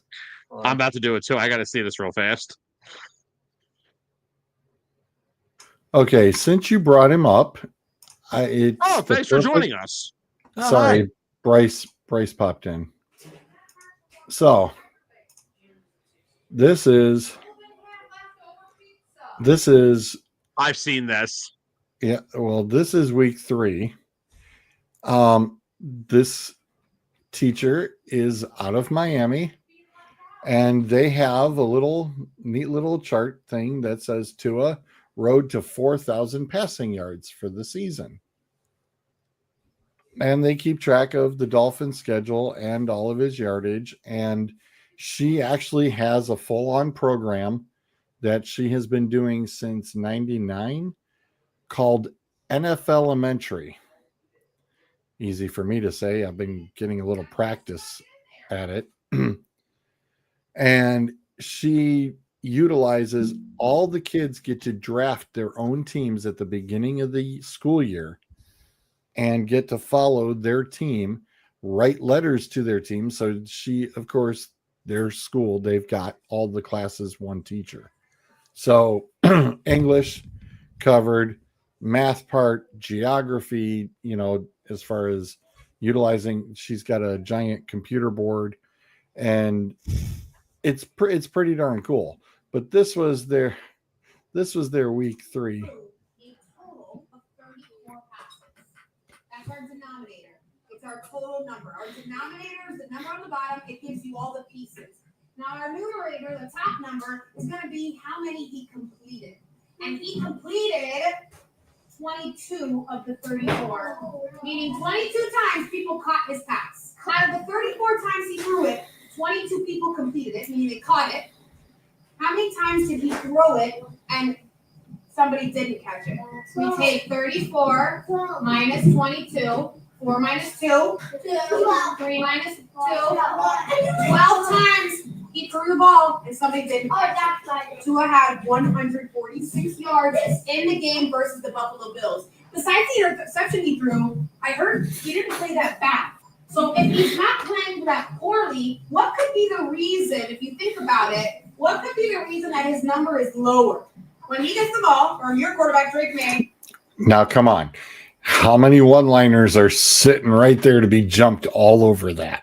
First of all, my first comment is how many of his passes does he remember throwing? That's the first question I would ask. Second question is how far past the line of scrimmage did he throw said ball? Hold on. If I could find something real quickly, I'm trying to see if I Did the can find numbers the pass. of passes that were caught by his own team or by the opposing team? Opposing team. Or Lamar Jackson, or Joe Flacco, or Justin Fields, or Brock Purdy, or Justin Herbert, or James Daniels, or Aaron Rodgers, or Jared Goff, or Spencer Rattler, or Mike McCarthy, or Baker Mayfield, or Jalen Hurts, or Caleb Williams, or Sam Darnold, or Patrick Mahomes, or Matthew Stafford. Every time your quarterbacks get the ball, they have a decision they can make. They can decide to throw it, and that'll be a passing yard, or they can run it themselves, or they can hand it off to somebody, or somebody else takes the ball and runs. Now, let's take a look at this 146. Is it more or less than the average needed? Less than the average needed, which is, again, putting us in a hard place with us having him reach this goal of 4,000. Now, do you think that I should stop and I'm scared that he's not going to reach it, so I'm going to change his goal to something lower so he can reach it? When you're shooting for a goal and you're in the beginning of the goal and you want to reach it, but you say, "Oh, I might not make it. Let me make my dreams lower because that way I can get it." No, you don't. You don't lower your dreams. You don't lower your goals. You don't Disagree. lower your standards just because you think you might not make it. That should make you work even harder. Total yards. We add 146 here. Take total yards. When we take what he got this game, which is 146, and subtract it from how many left. We take his individual stat. So we subtract 146. How many left? 3,420. Now, in order, we take this new number and divide by the games left. Well, he's played 3. There's 17 games in total. There's 14 games left now. 245 yards per game now. So did his average go up or did his average go down? Up. His average went up. This number got bigger because he didn't get what he needed. So every time he gets less than the average needed, his average will keep going up. When he gets more than the average needed, the average will go down. Let's see who the prediction winners were. We have 2 people who are close. Now we have one person who was close, but this person was under this number. And we have another person who was close, but this person was over this number. So I'm going to give you the person who got it correct, the person who got it closest that was under this number, and the person who got the closest that was over this number. Drum roll, please. Predicting 132 yards. Give a round of applause to Pantera. And now we're over. Drum roll, please. Predicting 150 yards. Give us 150 yards. Give a round of applause to Alicia.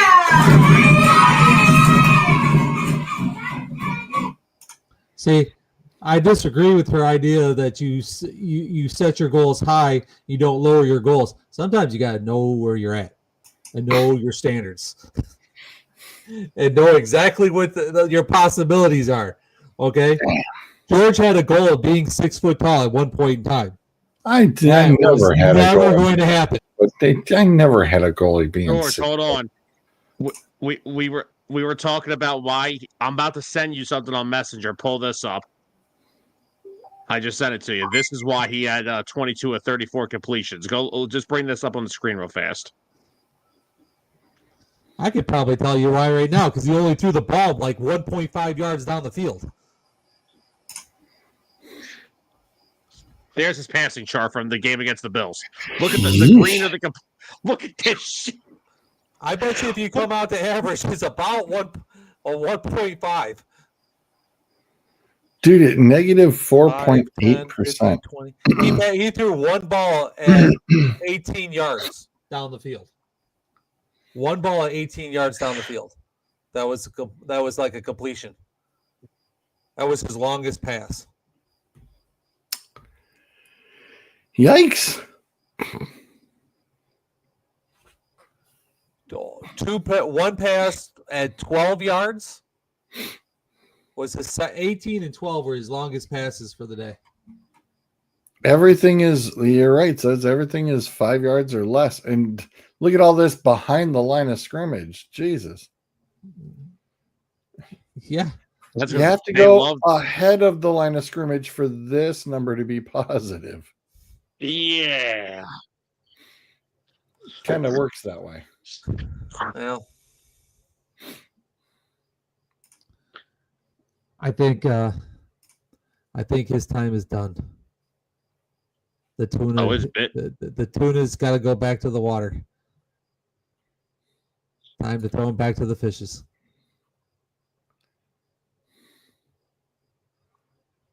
Into the ocean you go. He's done. He's done. What's he done with? Football. Why? You have a head coach who's sucking donkey wind. You have no real offensive coordinator. You've been through 4 of them in the past 5 years. George, bring this up too real quick, just for shits and giggles. It's his opponent from Thursday. You thought Tua's was bad? I don't know what. That's interesting. I don't know what Joe Brady was thinking on Thursday, but I need an explanation for this one. Look at this shit. Everything was 10 yards or less. Wow. It was check down central on Thursday Night Football last week.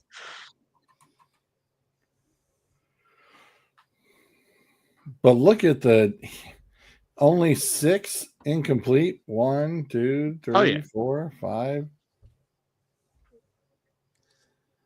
Don't know where the 6th one is.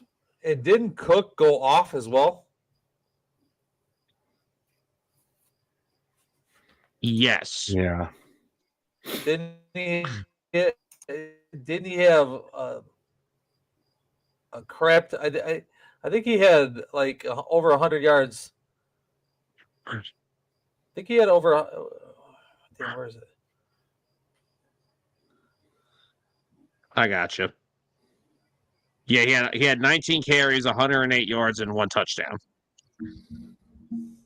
Yeah, there's a reason why you can check it down. There's a good reason right there. Well, yeah, your running back is going for 100 yards. One of his touchdowns was only from basically a check down.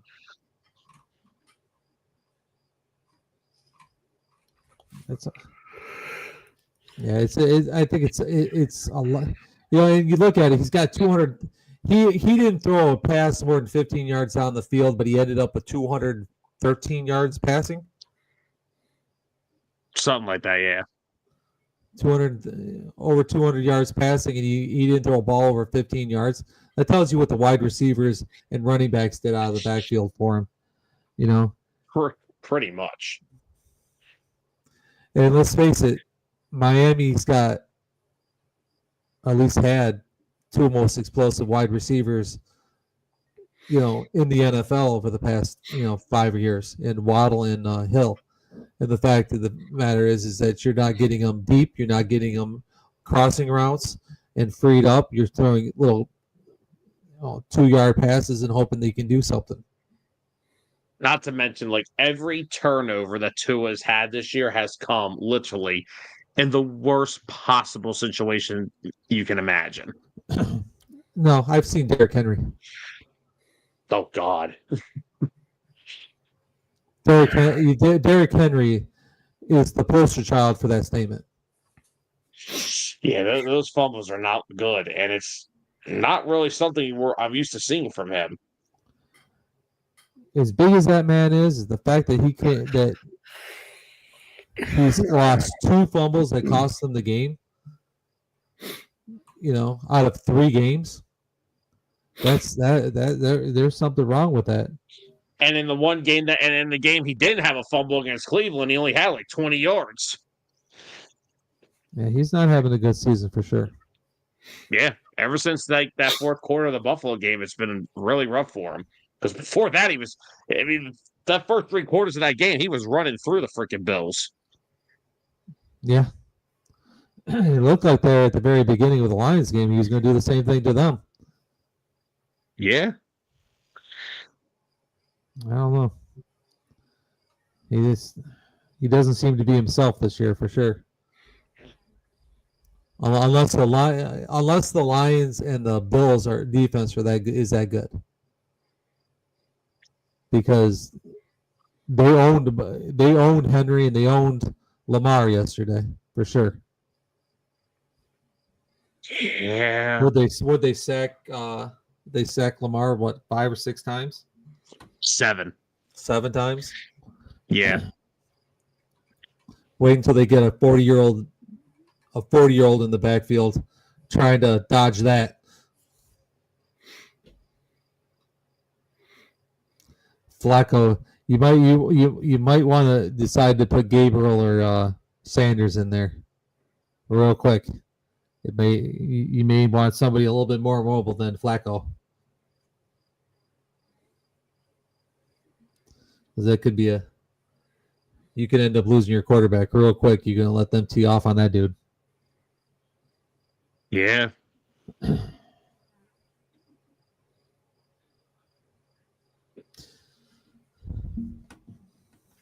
But let's see what the Lions can do against that defensive line, Cleveland's. I don't see Gibbs and Montgomery doing the same thing they did to Ravens defense. Yeah, Ravens defense is beat up right now. They were missing some players. Wasn't they missing? Was it 2 linebackers or something like that?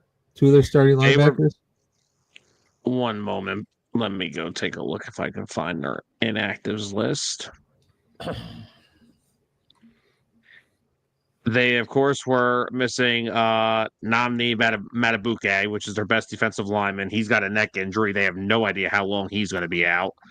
Kyle Van Noy was out with a hamstring injury, so that's another big loss. So, yeah, that right there will do it to you, because over or under on trick plays for the Lions.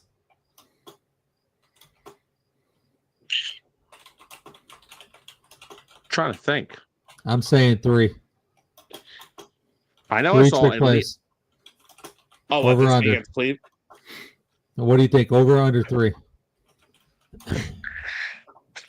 I'll take the over, because I saw 2 against the Ravens. You saw the handoff that ended up being a pitch out to the running back, and then you saw a flea flicker that turned to a first down. So they did get a couple of nice little trick plays in it last week. So I'll go over. I think they're going to start. I think they're starting to finally open the offense back up since new play caller. I think you'll see. I'll take the over on that. So, first game of the playoffs. Do the Lions just break out all their trick plays in the first quarter? Would you just go, you know what? Forget all of our bread and butter plays. Every trick play we got in the book, we're throwing out there first quarter. I say do it, because you know what? Is you haven't won a playoff game in a very long time. I say you throw every trick play out there you got. Because there's a window of opportunity that's closing. That would be something. I'd like to see it.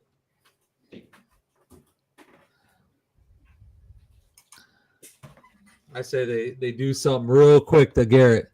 Make him hesitate. Slow his roll from going upfield. Throw a couple trick plays right behind him. Yeah, why not? Make him play. Make him be honest.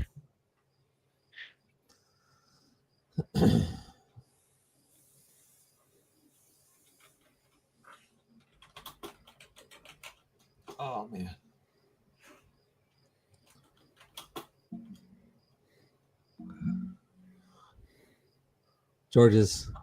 hasn't said a word in Sorry. like 10 minutes.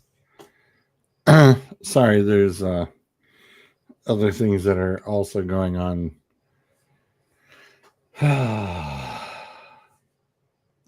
He's on PTO right now. You on what? He's on PTO right now. He's just here. That's why he's not a host. He's the producer. producer. He can join Jimmy Kimmel. Oh no, not Jimmy Kimmel. He's back. Except Yeah, I did see that. but they're not all the way back though. They're the one company is refusing to stream his show. Yeah, I did see that. A million people, like over 1 million people, will not be getting that show tonight. Oh wow. So I'm sure people will try to stream it on YouTube or whatever. Yeah, they'll try to do something with it.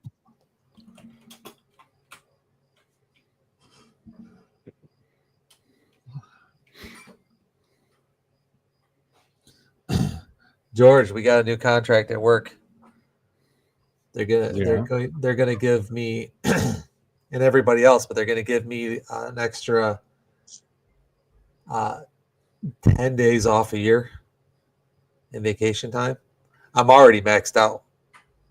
Like I earn a day off every paycheck, so I earn 2 days off a month. So I'm earning like 24 days off. Plus, I have like personal days, which is another 5 days, and these called BTU days, which is another 4. So, like, legitimately, I already get like 35 days off a year. They're giving me another 10. You're never catching me there this summer. Like I work Tuesday through Saturday. Okay. You'll never catch me on a Saturday where I work for the entire next summer. I'm taking every last day Saturday off. I don't blame you. From the day my son gets out of school until the day he goes back, you won't catch me there. Nice. And it won't even dent my vacation time. That's the best part. I'll still be able to take 2 weeks off of vacation. It's awesome. But I'm ready to retire. I'm done. That's what she said. No, I'm telling you, that's what I'm saying. I'm telling you, I could give you an exact date right now at this point in time of when I'm retiring. June 21st, 2028. It's a Saturday. My last day is at 3:00. I get off. Me and Gabriel are gonna have a graduation / retirement party together.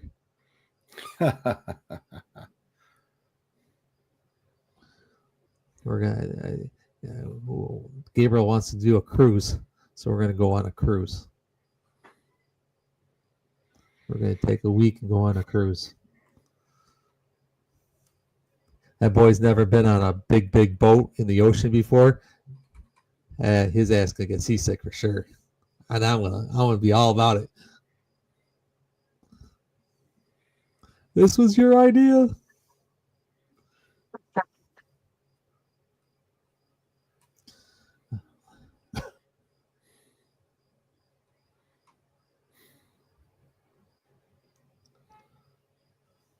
You know, the sad part is that I can't get into baseball at all. Even though the Tigers are in the playoffs, I can't get into it. I can't get into it until the World Series. That's understand. Just some people have a preference for it. Yeah, Right. but my brother played college baseball. I played baseball. I can't do it. I can't stand watching this stuff on TV. My brother, he won a Big Ten title, and I can't watch this stuff on TV. I just can't do it. My backpack was sitting right on the back seat, dude. Is it? Okay. You can whisper all you want, but we still can hear you. Yeah, I know. He doesn't get it.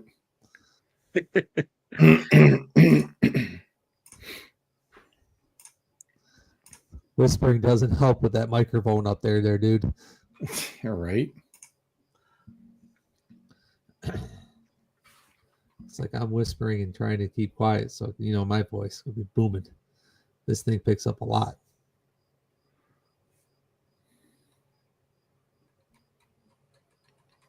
Really? I thought I heard the dog fart. Nah, it was just you.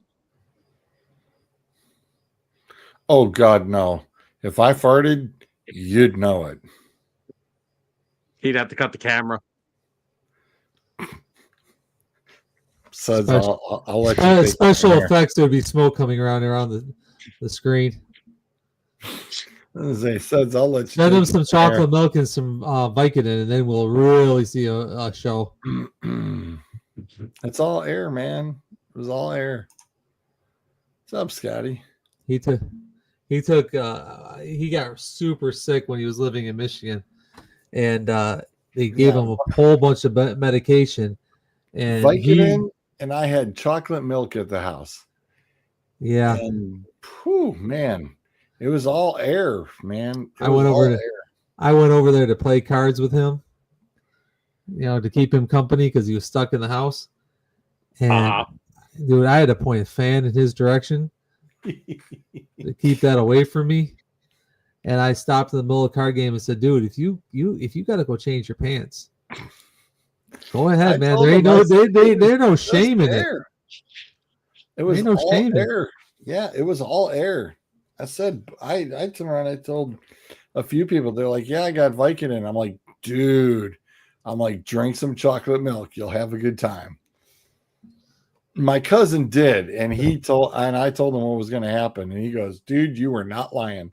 He bought a gallon of it, and he said it was hilarious. He said he thought he sounded like Yaya. I was like, "Yeah, I'm sure you did." It's about time for the Halloween train too, by the way, George. No, it's coming around that time. No nope. Trips to Tony's? Already done had my apple cider. In fact, I even made another glass for hydration purposes. We used to go every year to Tony's up here in Michigan, and then we'd go to a haunted train ride thing, and it was a good time. But Tony's, have you heard of Tony's? No. So everything that they make 10 times too big. Like they'll give you, like we ordered a banana split, and it was 3 flavors: chocolate, vanilla, and strawberry, and they gave you a gallon of each flavor, along with like a dozen bananas, and then covered it with like all the fixings on top of it. And there was what 2, 4, 6, like 8 of us. No. Suds, I got it. Hey Sam, check this out.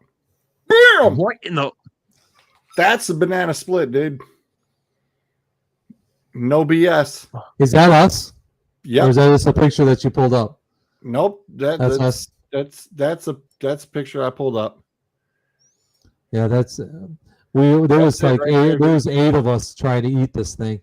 Yeah. And we didn't come close to finishing it. All 8 of us. It's that big. Scott goes, "That's what she said." Not the 1 pound of bacon on the BLT. Yeah. They're ridiculous. Anyways, after we're done with Tony's, we go out to do the haunted Sam, there's the train. BLT. That is 1 pound of bacon on a BLT. Yeah, it's that's ridiculous. Not even a BLT at that point. That's just bacon. No, it's a it's that lettuce. The lettuce is a half a head of lettuce. It's a half a head of lettuce all on the bottom there. and a whole tomato. Oh my! I mean, We're talking the beefsteak tomatoes. yeah, that's Yeah. that'd be so. Afterwards, we'd go to the train ride, and after the train ride, we'd so we were sitting around there talking, and we're trying to figure out where we wanted to go afterwards, and all of a sudden he lets it rip in the middle of a cornfield. Now we're not alone. There's 8 of us. Well, we're not alone. There's another dozen, maybe 20, 30 people there. Everybody left. He cleared the whole field. And these people are like, what was that? And George is sitting there smiling, and everybody's like leaving quickly. Because, like, oh my God, is there a gas leak? Like, they had to take off leaving because of him, because of his smelly ass. Cleared a cornfield upwind, Sam. Yep. That was official. That was ridiculous. It's an official, interesting record, and Suds is my witness. Yep. I actually had one of the football teams, I think it was last year. They were just like, yeah, whatever. I'm like, listen, I'll make the phone call right now. I'm like, you don't believe me? I got witnesses. He ain't Like, lying. that's pretty bad. And one of the kids today, he's out on the field and he's crop dusting. I'm sitting there going, are you challenging me? He goes, Coach, he goes, we had Mexican for lunch. I'm like, yeah. So? Just tell him you don't need help. Exactly. I said, I don't need ammunition. I said, You natural don't need any performance enhancing food, material. right? You can do that all by yourself. No help. That's right. Did you ever tell I Sam told him, about? I said, do not challenge me. I said, it will not end well for you. I said, you know, when you hear that siren go off at 6 o'clock, I said, you think that goes off for nothing? You ever tell Sam about when your mother-in-law came up missing for a while? No, that can't be told on this show. I'm glad it cannot That's be told that's on an this show. off-air conversation. Oh. Okay. That's an off-air conversation. I don't know if I want that to ever be a conversation. She was found. Yeah, she's still around. She's still around. She was found. She was fine.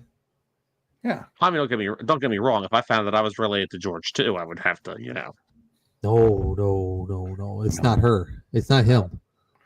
No. Oh God, no. Suds knows my pain. Oh yeah. So he calls me Hey, up one time. I said, No. This has nothing to do with that.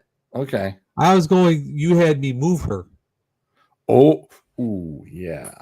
I'll never forget that. I still owe you from that one. I'm gonna kill you for that. Yeah, you and Is Griffith, that an you okay? Wait, can that be discussed? What? Yeah. You and Yeah. You and Griffith, I owe you guys like He invited us over to help move her. just a couple pieces of furniture, Sam. Yeah, that's what he tells us, right? What he leaves out is that she lived on the 3rd floor with no elevators. It was and it was snowing outside. It was snow rain mix on top of it. And the stairs were steep. Yeah. He's lucky he got out of there alive. Yeah. I mean, the first thing, Griffith turns around and goes, I'm going to kill you. I went, what? He goes, you didn't tell us she was on the 3rd floor, you asshole. I was like, oops. She had like 3 couches. Oh, yeah. Scott. Yeah, he's like, yeah, you got a pound of bacon with your eggs and toast, and they made their own strawberry preserves at Tony's. Yeah, they also got cited big time. Why? Because they were caught taking food off other plates and putting it on new plates. Oh, no. Yeah. Oh, somebody got fired. For sure. They got cited and closed down for a while. They're back up now. I was going to say, yes, some people got fired big time. Yeah. Damn. This was a few years ago. They definitely got nailed on that one. Big fine, closed down, all shot. Well, that blows. What the hell's that? Scott says, well, thanks, Suds. Never going there again. Well,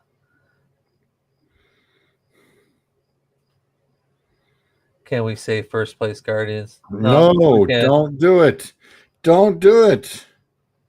You guys, don't, negative Nancy. don't do it to yourselves.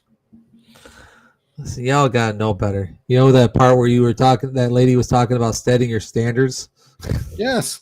And See, goals? thank you, Suds. I've been trying to explain this to Sam. This is the Cleveland thing. It's ugly. This is the Cleveland way. Yes. This is the way. Yes, thank you. Yes. There we This go. is this Sam, is the way. This is the way. So you pumped yourself up. And then now it's time for to get the the rug pulled nutcracker, out from underneath. the nutcracker. Oh yeah. It took LeBron James. It took you drafting LeBron James, him leaving, and you guys getting 6 number 1 picks after he left, and then him coming back and trading away players in order for you to get one damn championship in Cleveland. Yeah. I tell you what, talking about people that had to sell their soul for a championship, that was that year. You guys haven't been the same since. George, what are you doing? I am going. I need to show you this little bad boy. This is the backdrop I put for the Cleveland team on talking about balls. And I clearly have it. Still dead. Don't get your hopes up.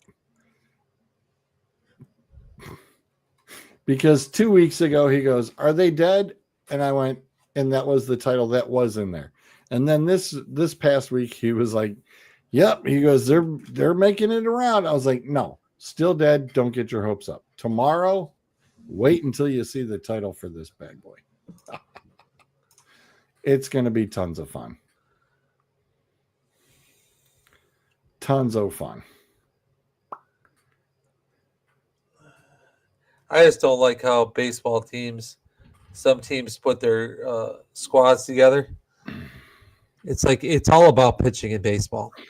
If you don't have 4 solid pitchers, I mean top tier pitchers, you're not going anywhere. It doesn't matter what your lineup is. Doesn't matter. You can have 6 of the greatest hitters of all time, and and you put out, 4 Cy Young pitchers, and they're going to beat you. The pitchers are going to pitchers win every time, no matter what. The Mets this year, they're literally collapsing down the stretch because they don't have any pitching. It's what it is. I mean, it always has been that way. I mean, if you go back and look, Atlanta Braves, damn near for like 7 years, was in the World Series for like 7 straight years. Why? Because they had the greatest bullpen ever to be put together. Yeah, and Smoltz and Glavine and all of them. They had that's how you build a baseball team. You don't build it around hitters. Especially if you're like, okay, we have three of the greatest hitters of all time. You can tell me 3 of the greatest hitters on a team. You can put them all on the same team, and you can line them up, and and 4 great pitchers will beat them because you can be pitched around. Yep. Because the 3 greatest hitters of all time can be sitting on first, second, and third, and the next person up has got to get them in. And as long as you strike out the next 3 batters, those guys just sit there on base. There's nothing you can do about it. Yeah. Pitching will always win. The Tigers tried to pull this years ago where they went out and they had this huge lineup of these great hitters. And as soon as they got into the serious playoff game, they got wiped out because the pitchers just went around your hitters. And it's easy for them.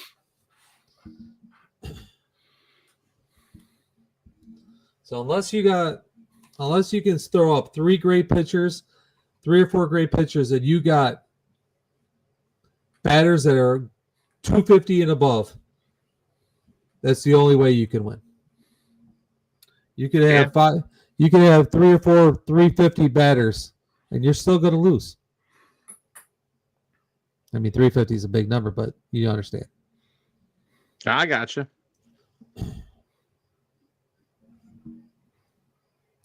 My brother was a pitcher for Purdue University when they won their Big Ten title, and that's what they had. They had all bunch of really good pitchers, and when they got into the playoffs, they got beat by greater pitchers and a lot better hitters. But yeah, you just get pitching wipes out everything. Especially in college, when some kid can pitch like every other game and then whoop your tail. They only need 2. But anyways, it's really why I don't like baseball that much. Especially if you got a dominant pitcher. Watching everybody standing around picking out wedgies is not my idea of fun.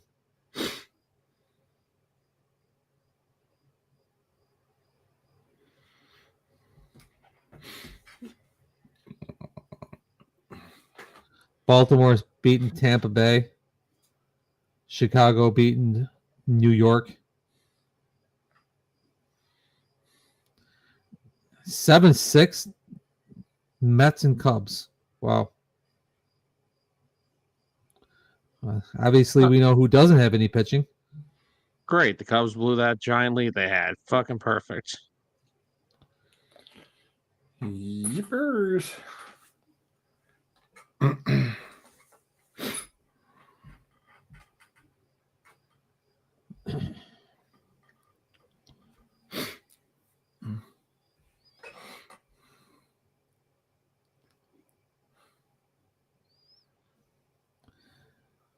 And the thing about it is you could have, I'm looking at Cleveland, we got 85 wins. How great. But if you look overall, they're not even on the top tier teams. All those other teams have, one's got 90, the other one's got 87. And then in the NL, they're not first in any one of their divisions. You got the Dodgers at 88, Milwaukee at 95, Philly at 92. They're not going anywhere. Probably not.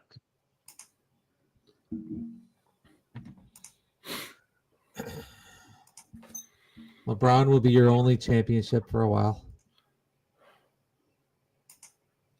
Yep. Most likely.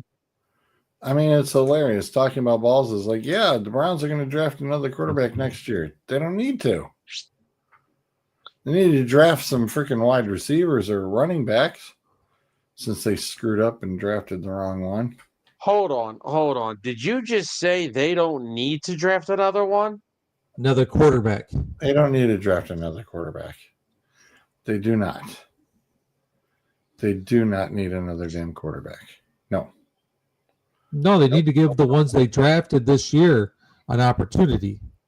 Yeah, stop with the Joe Flacco shit. Either play Sanders, play Gabriel, because guess what? Because here's the thing. Just for example, I know you're saying, here's the problem. I agree with you if they keep doing what they're doing with Flacco. But if they play Gabriel this year and figure out he can't play, if they say they give Gabriel 8 games, right? He can't play. Not good enough. Okay, let's go to Shador. 8 games, not good enough. Okay, maybe you do have to draft another one. But you can't do it unless you know the guys you drafted can play. And we don't know that because they're starting Joe freaking Flacco. I would have been happy. I was actually saying I would have been happier with making the deal with Atlanta and getting Kirk Cousins. Yes, because what the Browns need to do is take on another expensive quarterback contract. Thank you. At least Thank you, Sam. I appreciate that. Like Just I a said, common sense right there. right, Suds. This is the way. Remember, this is the Cleveland That's way. a Cleveland This way. is the Yeah, Cleveland he's right. way. That is Yes. the Cleveland way. This is the Cleveland way. I think the Browns. Stop trying to make common sense with the Hold Cleveland on. Browns. It's not No, allowed. no. I just think between the Browns quarterback decisions over the last decade and the 49ers strength and conditioning staff, you've got about 8 dead brain cells in your head right now. That's what I think has happened. First of all, you said a decade. You're way short on a decade. Wait. Okay. Wait. That's I'm 29. I 2010. haven't been around since the Browns started being the Browns, okay? I'm Wait a not minute. George when they were. George remembers when football was invented. I don't know what the heck I'm doing here. Sam, you're giving Cleveland too much credit when you're saying there had to be brain cells there first for them to be dead. Well, that's actually giving you credit, which I don't do at all to begin with. I mean, when we went to the NFL Hall of Fame, I mean, he showed me the first ever typewriter that was ever used, and he probably worked on it. So just for that example. I'm trying to get kicked so bad. The Cleveland Browns. Yeah, I was going to say right now your jokes are staling out so bad they're almost rivaling Chris's with the Crickets and debating if the Crickets are actually even going to show up. The best 2 quarterbacks in my lifetime that the Cleveland Browns have had has been Baker and Bernie Kosar. Those are the 2 best quarterbacks the Cleveland Browns have had on their roster in my 50 years. Yeah, that's fair. I mean, there is not even a close third. You know, Well, Brian Sipe would be the close third. You would know. Yeah. Oh, okay. Sipe would be the close third. Yeah, that was well. That's You- like you- saying you I'm would not have had to bald live because I here to have know. 2 hairs on my head. Yeah, I know that he was still here when we were both alive. It's okay. You just didn't. We didn't know football that much back then. It's okay, Suds. It's all right. Don't worry about it. Well, he wasn't. Yeah. Don't worry about it. You know, and Zolt, save me here. You've got. No, you've gotta don't fill say- in the don't blank. say- Save You me. gotta- He you ain't saving gotta you. fill He's in the saving blank. me. Save me. Save us. You You gotta can't fill be in the saved, blank, George. please. and after the 80s, they've only had 2, maybe 2, 3 star running backs after the 80s into the 90s. We're talking 90s and after. Mac Bynum, yeah. You can't count them. That was 80s. I said after. Well, George gets confused. George gets confused between the 1980s or the 1880s. So we got to make sure we're specific. Eric Metcalf was the 90s. Eric Metcalf was the 90s. He saw me celebrate. He said, "Yeah, it's getting done again." Okay, Eric Metcalf. So, Nick Chubb. 1. Okay, 2. What's his name? Peyton Hillis? No, yeah. You want to count Peyton Hillis? He had a couple good seasons. He was on the cover of Madden too. And then he was dead. Yeah. So you can go to two and a half decent Two and a wide half. receivers, two and a half 2.5. good running backs. You've had 3 or 4 good wide receivers. Not great wide receivers, good wide receivers. Your defense is Name them. Gordon. Who? Gordon, wasn't it the Josh Gordon. Josh Gordon? Josh Gordon? Are you serious? When he was on the field for the Cleveland Browns, You was he remember not how good? talented Josh Gordon was? When he was on the field, both games. Right. Thank you, Zolt. He For made it. Didn't he For make the it a couple of season? games. For the couple of games, yes. Didn't he make it a season before he got suspended and I kicked think out? he did. Hang on. Hold on. It was. I think he made 1 season. Hang on, Yeah. hang on. All right. His So first 2 yes. seasons actually. So yes, his first. All right. So his first his 2 full years in Cleveland, his rookie year, he tallied 50 receptions for 805 yards and 5 touchdowns. His second year in the league, he tallied 87 receptions for 1,646 yards and 9 touchdowns. There's the one That's- season. There you go. That's all And then I he got said. high. And then I got high. Then I got high. I was hoping somebody would reference that. There you go. You can always count on me. It's more like Maybe- then I got caught. That's what Ricky Williams said too. And I got caught. Ricky Williams. Yep. I got that boy's jersey downstairs right now. That's one of my favorite. Everybody freeze? Nope, there they moved. I was there Didn't thinking- hold on. Didn't Le'Veon Bell and LeGarrette Blount both get caught in smoking weed and like while they were both in Pittsburgh and like barely got any type of the punishment that Josh Gordon got? Okay. I swore they did. Blunt got suspended before he entered the NFL. That is wait, is Too that late. did he? He got assault charges. Yeah. He got nailed before he even entered. That dude was in trouble from the jump because he punched somebody in a college game. Well, I mean, the guy's name is LeGarrette Blount. What? Yeah, you should have known. You really should have known he was in trouble. You think he's going to be a model citizen with that name? Yeah. No, he was never. He was gonna make it. But you gotta hand it to Pittsburgh though. They could have the worst personalities and the worst behavior, but that dude could keep them on the wraps and keep them down and keep them from getting themselves suspended and kicked out like nobody's business. Tomlinson is good at it. I will say that, except for Antonio Brown, he could not tame that freaking that. Yeah, that yes, cat. yes, he can. They kicked him, and then he got all kinds of trouble. He was a model citizen up until that last season with Pittsburgh, and they kicked him immediately. They got rid of him. He never got in trouble in Pittsburgh under Tomlinson until that final year where he decided he wanted to TikTok it or whatever he did in the locker room. Once he did that, they got rid of him quick. Well, yeah, it was him and Le'Veon also both wanting more money. So, but the problem was they would have had to have switched to the defensive side of the ball to get paid at Pittsburgh. You don't get paid for playing offense in Pittsburgh. Okay, what happened to Bell or Brown when they left? Not a They suck. damn thing.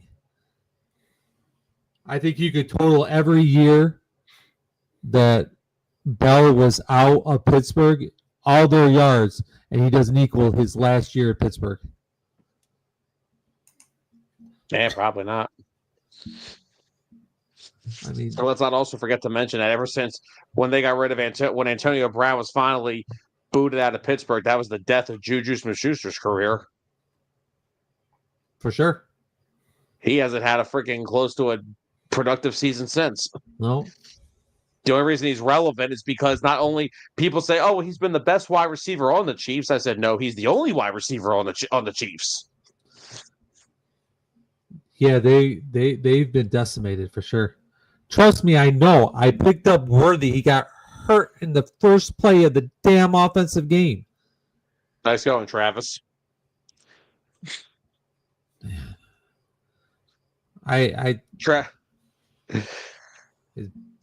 That big hillbilly knocked his ass right down.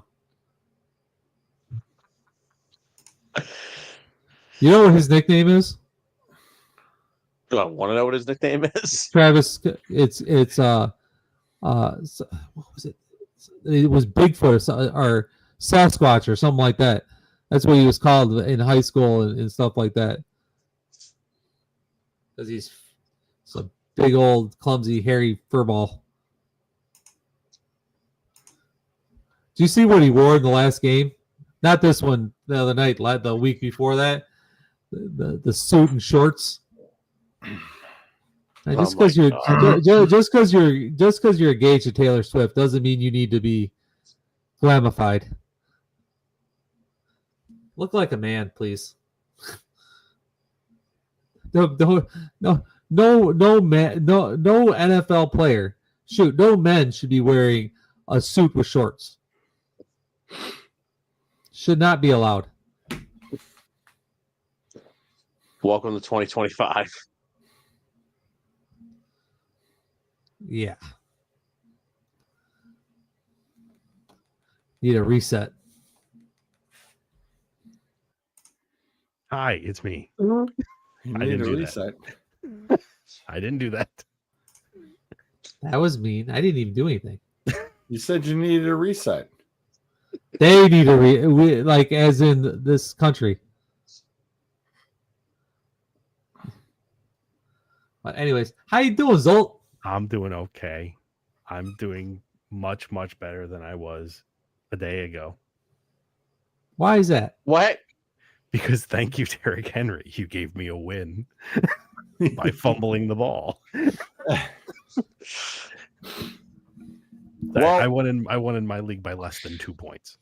And 2 points was the fumble.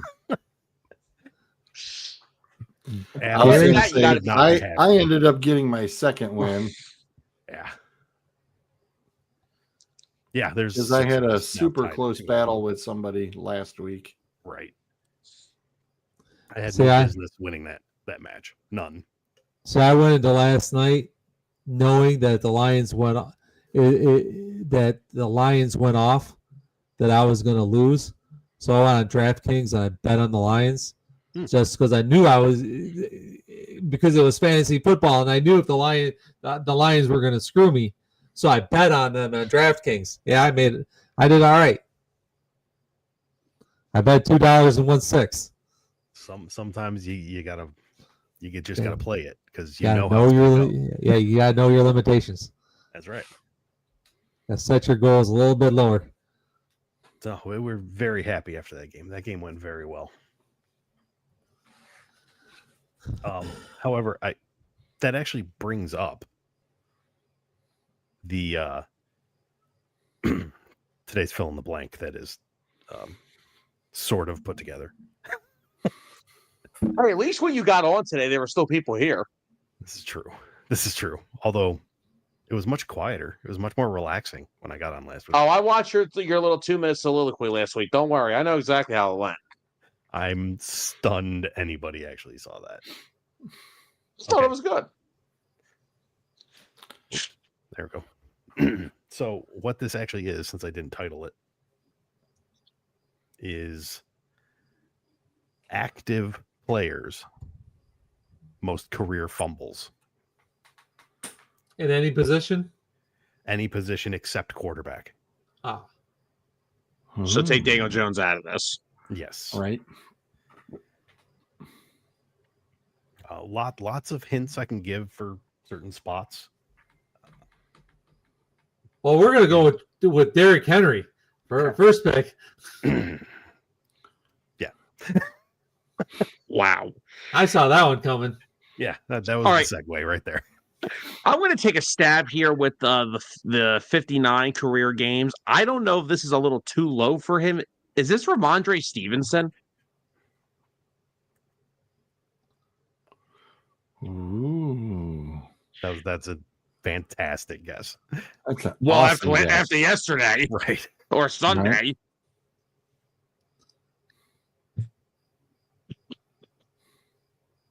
Let's think here. I'm gonna go with probably the running backs, probably the most prolific. They got to be active. They got to be on a team. Yes, they have to be on a roster. Let's see. 84, is that Nick Chubb? Nick Chubb is not on the list. Yes, negative Nancy. There's not everything bad about Cleveland. Jesus. Damn. Listen, when you go to the racetrack, do you bet on the sure thing, or do you go for the black horse? You know, the dark horse A in the long race. shot? The long shot. Do you go for the long shot or the? Yes. I did Well, not. I'm surprised you could even fit his entire name in there. Yeah, no kidding. Can we just call him Dre Stevenson? Maybe he'll stop fumbling if you shorten the name. That ain't gonna help. How about Josh Jacobs? Okay. Josh Jacobs is on the list.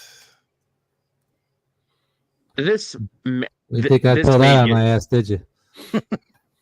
is Brian Robinson on this list? He is not. Okay. I felt like he fumbled like 65 times against the Eagles last year, so I thought I'd take a stab at it. How about the running back for the Minnesota Vikings, Jones? That's a good guess. Aaron Jones.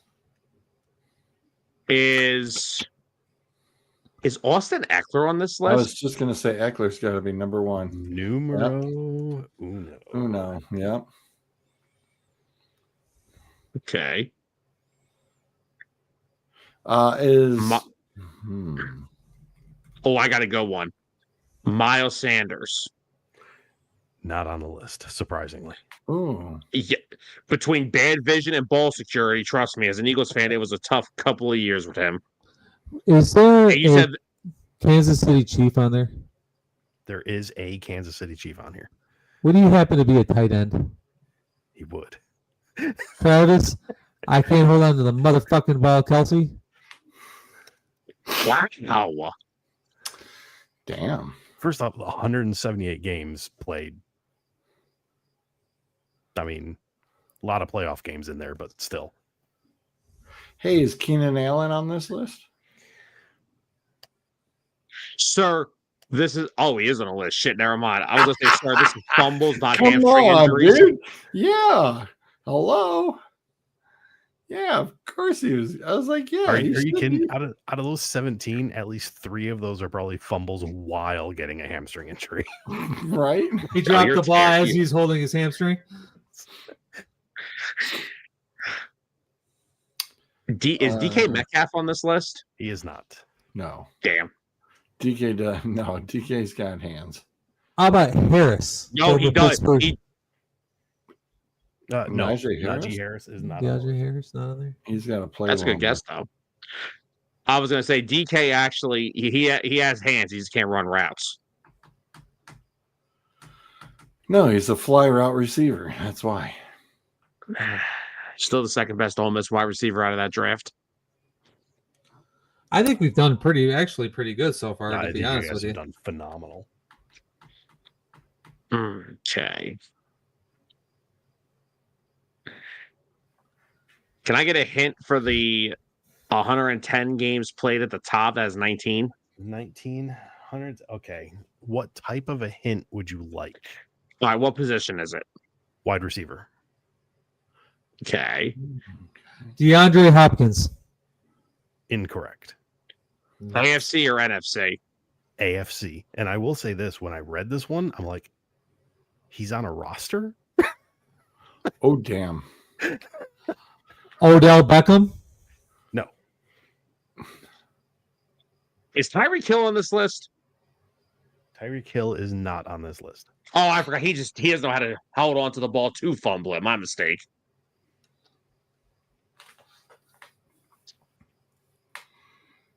Now, I will narrow number 4 there down to AFC North. AFC North. What the Well, it's no longer a Cleveland player, so that's out. We have too many new guys. So David Njoku's not on this list then. He's not. Oh no, he has to catch the ball first in order to make a fumble. Fair That guy, point. Is that there, guy has to catch the ball first. is there a Dallas Cowboy on this list? There is not a current Dallas Cowboy on this list. And before you read too much into that, I haven't gone through to see where guys used to play. All right, so number 4 is a wide receiver in the AFC North. Correct. And it's not DeAndre Hopkins. It's not DeAndre No. Hopkins. AJ I don't even Brown. know who the Not AJ Brown. He's not on the list. damn right he ain't. He doesn't get the ball thrown enough to him to fumble the ball.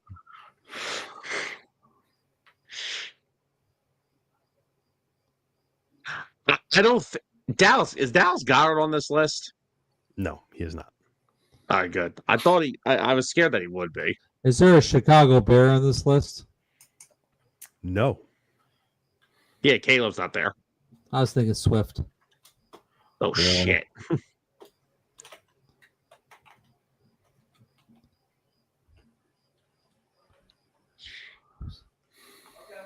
Adams? AFC Adams? North.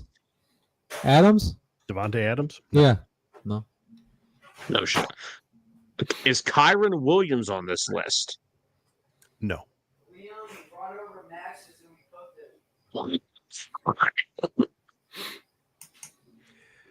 Okay, what do we get? We 1, 2, 3, 4, 5. We got 5 slots available. I'll say this: 2 of them are running backs. I'm still trying to figure out the AFC North wide receiver for I 4. know. Damn it. Running back for the New York Jets, Hill. No.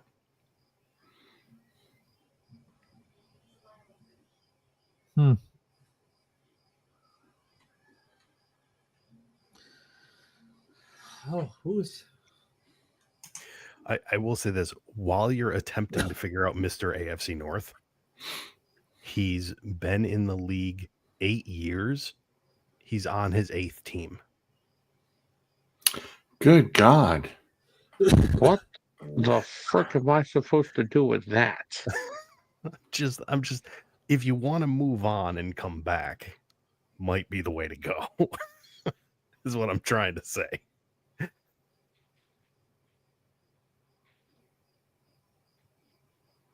I have no idea who this would be.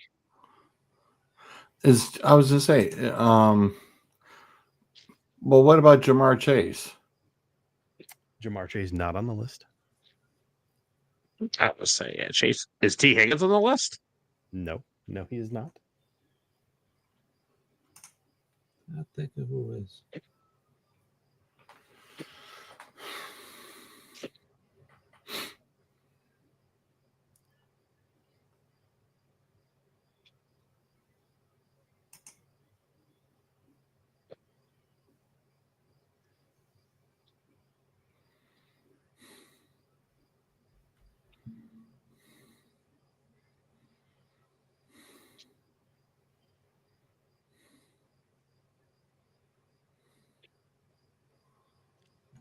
Number 4 is on the Browns. Get the hell out of here, really? Yes, I had to look it up. Who the frick is still on the Browns? It's Again, 8th team in 8. Is there a running back that used to play for the Buffalo Bills on there? Yes. Would he happen to have the same last name as a famous linebacker for the 49ers? That's a very good guess. Could it be Singletary? he's Googling it. Bro, who the Dude, we don't He's over Google. there. No, over we here. don't. No, we don't cheat. We don't cheat, dumbass. We don't cheat. We actually think around here. We don't cheat. Who the You don't. I give don't up on number Google. 4. I completely give up on number 4. I don't. I'm just trying to. I don't even. It's not Jerry Judy.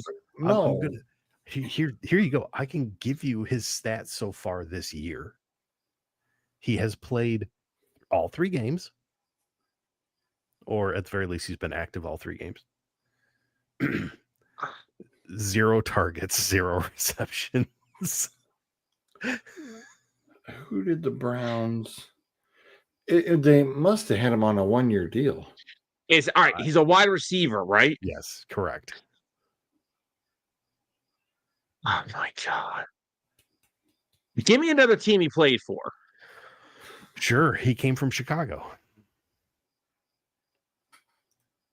where he played 13 games. He actually had 14 targets in those 13 games. Is this guy a return specialist or something?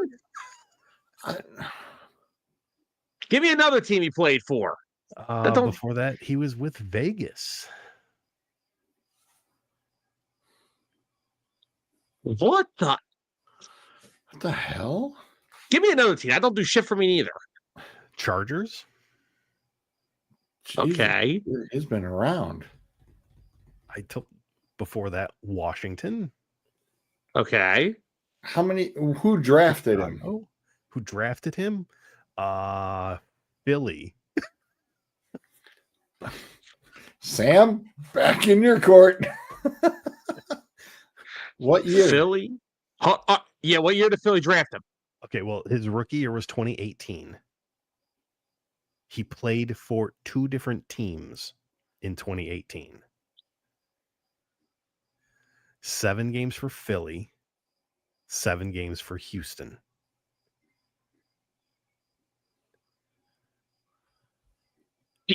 Wait a minute. Whoa. Hold on. We had no wide receivers that year, so I should know this.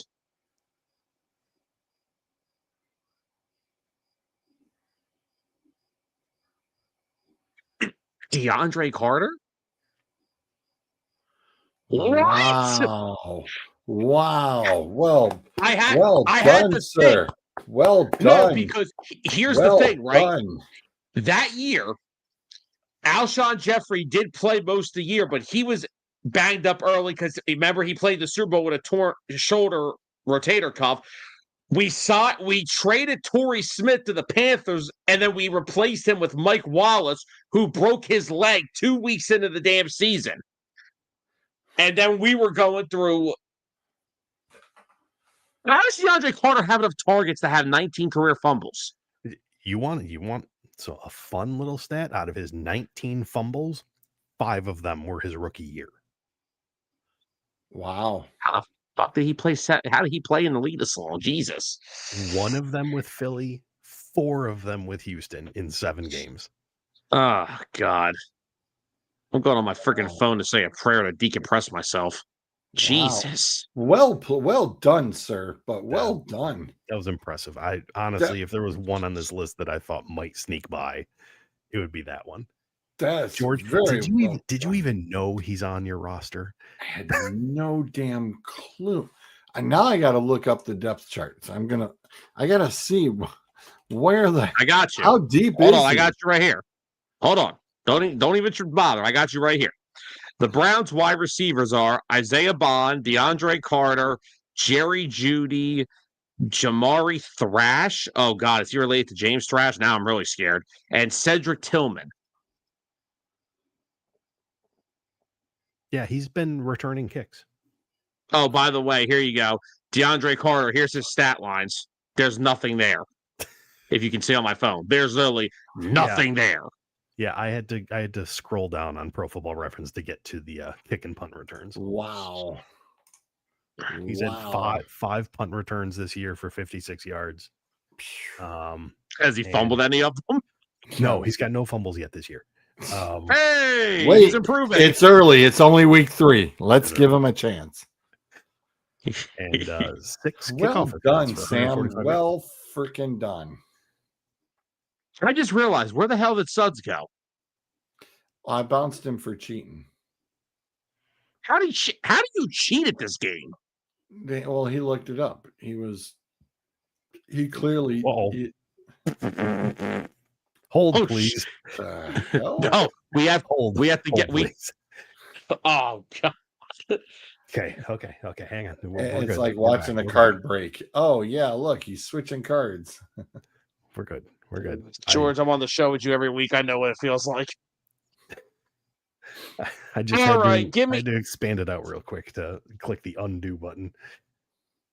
Is Mark Andrews on this list? He is not. What's left out of these 3? Hang on 1 second. Football players, George. Come on. Yes. No. Position. One running back. One running back and hang on. What am I missing here? No, 1 running back, 1 receiver, 1 tight end. Is the running back on a active roster? They all are. Yeah, he said they all are. Okay. You could be active and not be on a roster. Jesus. The tight end, is that Noah Font? It is not. No, Okay. Font doesn't catch enough balls to fumble it. Yeah, he did. He did in Seattle. He caught like 46 balls for 3 years. That's enough. Oh, The running Zach back Ertz. It's not Zach Ertz. Oh, thank George. Zach Ertz literally caught the ball in Philly for 12 years and went to the ground the second he caught it. Hey, I was saw him get just spitballing. No, it's a good guess though. He caught a lot of football. So, all right. The running back isn't Saquon Barkley, is it? It is not Saquon Barkley. Oh, thank God. I would have left. God, who's a tight end who's been around long enough? It's not Mark Andrews. I will say this: the tight end is the 84 games. AFC or NFC? NFC. Kittle? George Kittle? It is not George Kittle. I'm about to say, no way. I was gonna say. All right, so really? All right, so hold on. It's not Kittle. It's not Ertz. Who is another? It's not Goddard. Who is another tight end that's been around for a while? Higbee? It is not Higbee. You want a good hint that's going to drive you nuts? Sure. NFC. Been on the same team his entire career. Okay. So then that takes out Seattle. That takes out Arizona, the 49ers, and the Rams. So we went through the NFC West. So it's not the West. The East, we already guessed Goddard. There's no other tight ends in that division that have been with their teams long enough. Been that long. Yeah. Wait, hold on. Is it Jake Ferguson with Dallas? It is not Jake Ferguson. Oh, damn. Okay. No, because I saw him fumble like 3 times last year. So I'm like, let me take a shot. All right. So against the the Eagles, NFC East is out. So wait. NFC South? Kyle Pitts. Not Kyle Pitts. Kyle Pitts doesn't even get the ball enough. I was going to say. So Cole Kmet? It's not Cole Kmet. Ooh, that's a good guess, though. Yeah, that was again, a that is a really good guess. I'm trying to think here. All right, wait, George, where do we want to go here first? We've guessed. Finish off the South. Tampa Bay's guys haven't been around long enough. Kate Otten, no. Otten and so the Saints have Taysom Hill. Is it Hill? Yeah, I was going to say. I thought he said not quarterback. He's a tight end. Yeah. Okay. Oh, shut the hell up. That I was as soon as we were getting to the Saints, I'm going, duh, because he's a quarterback too. And yeah. Look, George, you're on your own. I'm out of here. Sam just left. I will say, as soon as I went now, oh damn, yep, it's Taysom Hill. I thought you had to be a good football player in this regard. I was going to say, how many of those were from him being quarterback versus how many of them out of the 16 in the year 2020, which he probably was playing some quarterback? 10. Yeah. 10 of them in 2020. Yeah. All right. So okay, you got a running back, you got a wide receiver. Which one's the wide receiver? The wide receiver is 97 games played, 18 fumbles. AFC or NFC? Currently in NFC. Currently in NFC. How many teams did he play for? Hang on, I need to pull that up. Oh.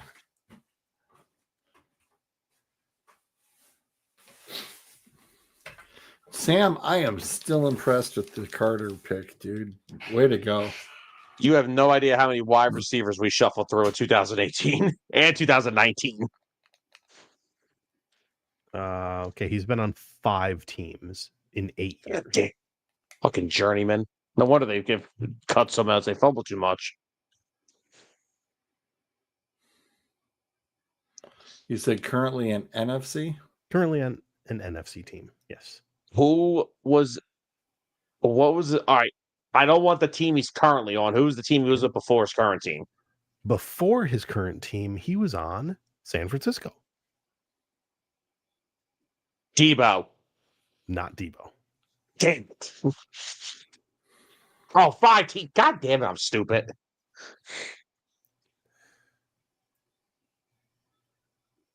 He was on San Francisco. Now he's on a Ray different Ray team. McLeod. Yes. Wow. I forgot he was on the Niners. Good job. Yes, sir. And now we got It one was like running. he said Niners, and I'm sitting there going, "Hang on, I know this one." I'm like, just think back a couple seasons. My It dumbass wasn't gonna said be hard. freaking Debo. Wasn't going to be that hard. Well, no, because I he will- said five. He said 5 teams. I know. That's what pisses me off. I asked how many teams. I said Debo after he said 5. Like, yeah, because, like, come I on. was like, no. I'm like, hang on, I got this guy. Hold on. All right. Hey, all right. Hey, Oh. not too shabby. Those them last two are little tricky ones.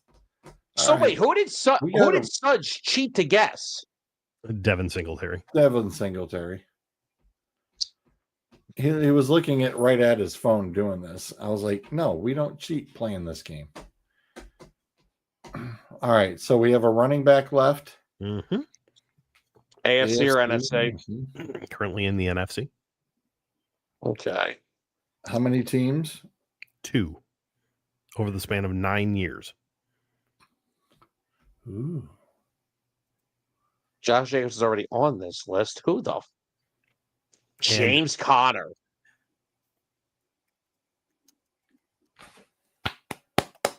Well done. Nice job, sir. Nice job. We did pretty darn good. You guys did really, really good. Like I said, Sam pulled out that DeAndre Carter. That was cool. Yeah. Like I said, that I expected that one to be the most trouble out of all of them. Kind of thought Ray might be, but once I said he played for San Francisco for a bit. Like, Yeah. oh, yeah. Yeah, it was just give me a few seconds. Yep. Because I think he's currently with the Falcons, right? Yes. If I recall correctly, he's His currently second with year with Atlanta. Yeah. He's like their wide receiver 3. He actually has been solidly productive for them. Yeah, he hasn't been too bad. Because they still got what's his face, who was the running back / receiver / returner dude too. Yeah. I mean, in 3 games, he's got 5 receptions this year, 71 yards. I will say last year, though, 4 of those fumbles were last year. Ooh. Yeesh. Jeez. Yeah, for Connor, I wasn't going to give you the prior team just because it was like, Yeah, 5 too years and 4 obvious. years. I just would have said that his previous team was AFC. No, I'm thinking, like you said, when it said 2 and it was NFC, it was kind of like, all right, who do we know? Because it wouldn't have been that hard, really. Like you said, we're zipping right through it. Yeah. You guys had already guessed a lot. That wasn't too bad.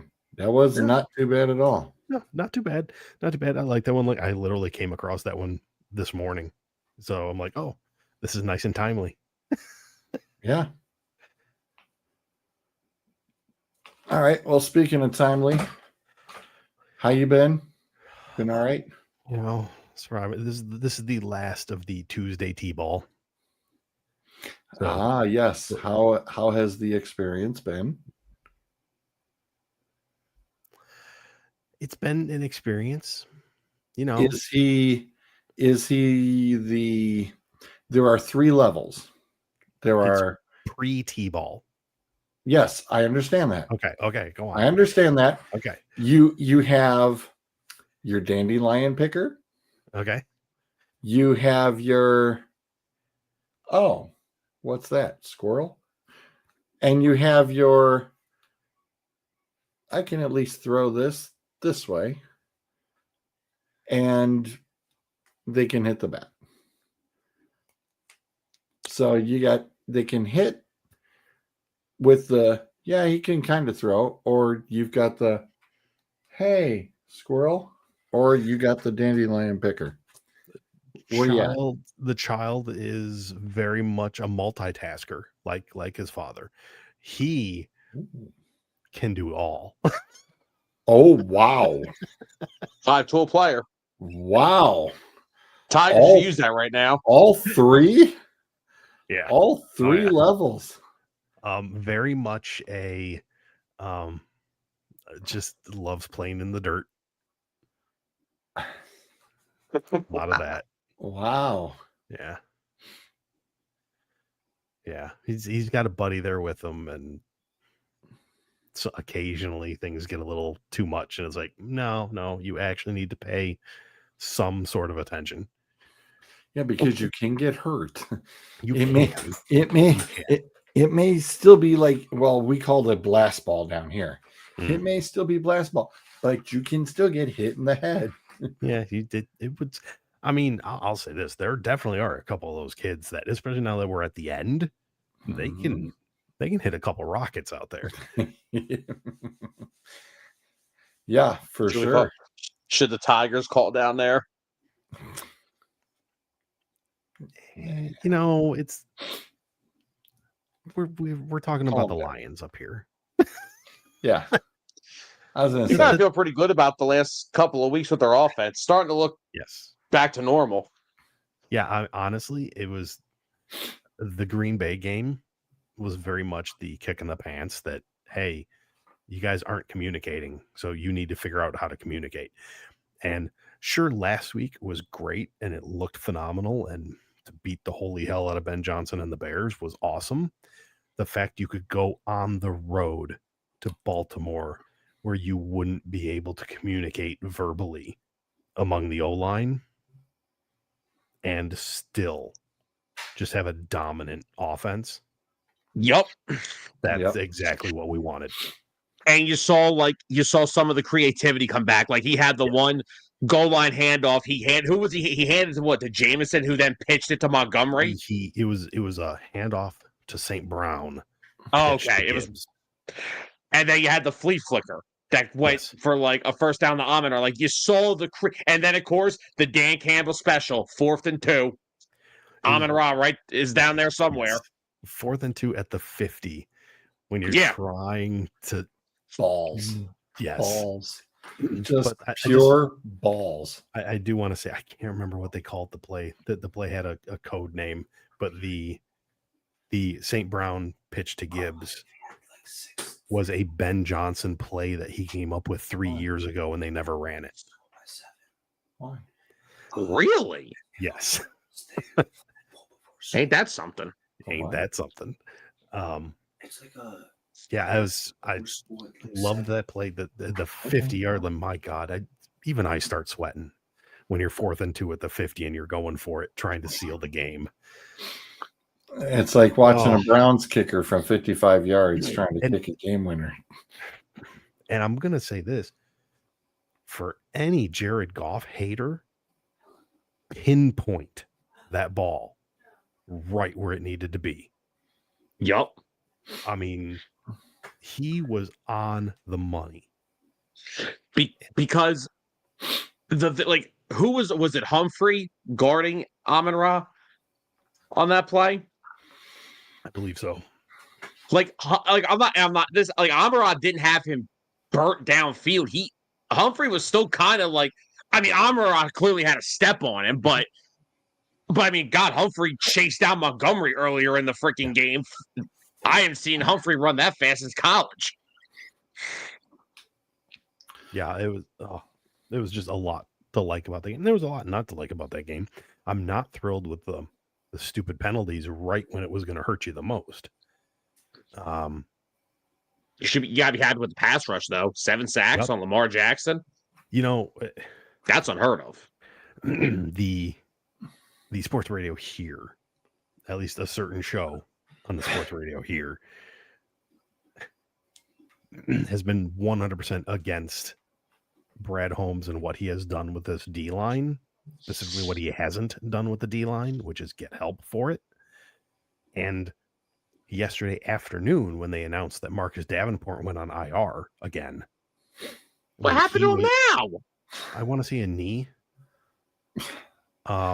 Somebody ate the wrong kneecap. Yeah, something like that. So I mean, that was the guy across from Aiden.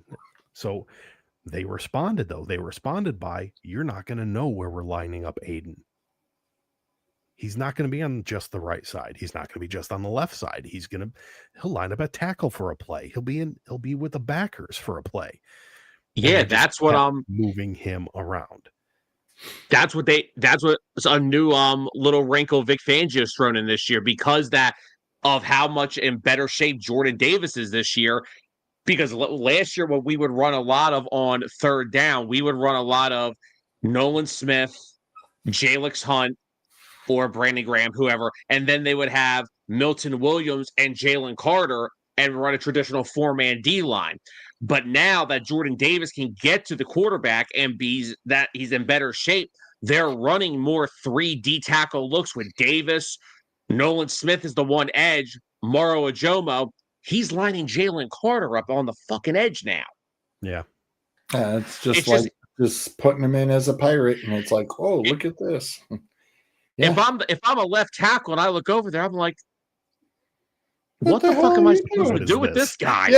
Yeah, exactly. Here, like, take my quarterback. I ain't dealing with this shit. That's what we do for our defense, because we run a 3-4, and it's just like, yeah, we turn around and we flip it to a certain coverage, and all of a sudden they're just like, hey, is he blitzing? Homestead Falls. Hey, is he blitzing? They're like, it's a big guy. He might be blitzing. Maybe.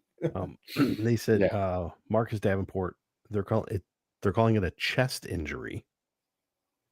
And wasn't his injury last year a pectoral muscle? Yeah, I think so. It said he will miss at least 4 games. Coach Dan Campbell said he doesn't think the injury will be season ending, which does not give me hope. Oh, ouch. No. But hey, I'm just looking at we'll let it play out for a bit, get a little bit closer to trade deadline, and yeah, I got plenty of time yet. How bad Miami is, and see if we can maybe go after Mr. Chubb if Miami is dealing. That'd be nice. Anyway, you think Miami moves Minka? Maybe did they give him a new deal when they brought him in? I don't think so. I don't think so. Maybe. I mean, honestly, Miami might be looking at wholesale, just because the way that roster is built is we already not working.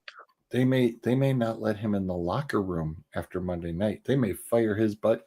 They may, I was telling Sam, I says, when the troopers walk up with the coaches at the handshake at the end of the game, I said that each trooper may take him by one of each arm and just escort his ass right on out of the stadium.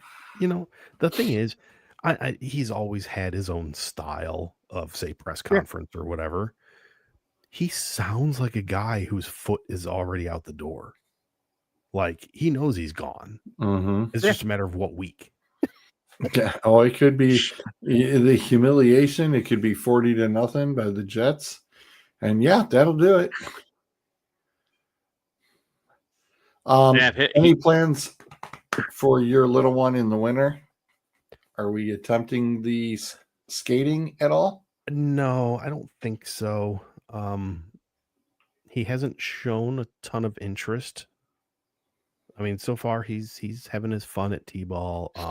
He's shown some interest in soccer.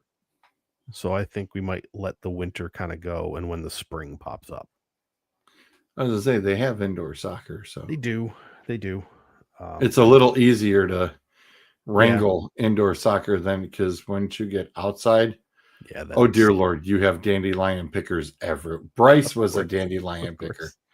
Oh, yeah, that was one of his first. Oh, look at this. But T-ball, oh no, he was rocking on T-ball. But man, when it came to soccer, oh yeah, he was the dandelion professional florist. Gotcha. It was hilarious. But when they're indoors, there's no dandelions. They don't to have pick. that option. No, You got to pay attention. And trust me, it is. You sit there and go, ooh. But when some kid figures out he can lift said ball when he kicks it, and it hits another kid square in the face, and the kid goes boom and lands up on their back, you're laughing your butt off. Unless it's your kid, then you start freaking out. Yeah, then it's and different. The parents go, no. We had not that specific, but we had a freak out today briefly when ball was well hit, and the gaggle goes, and one fell down and got slightly trampled. Yes.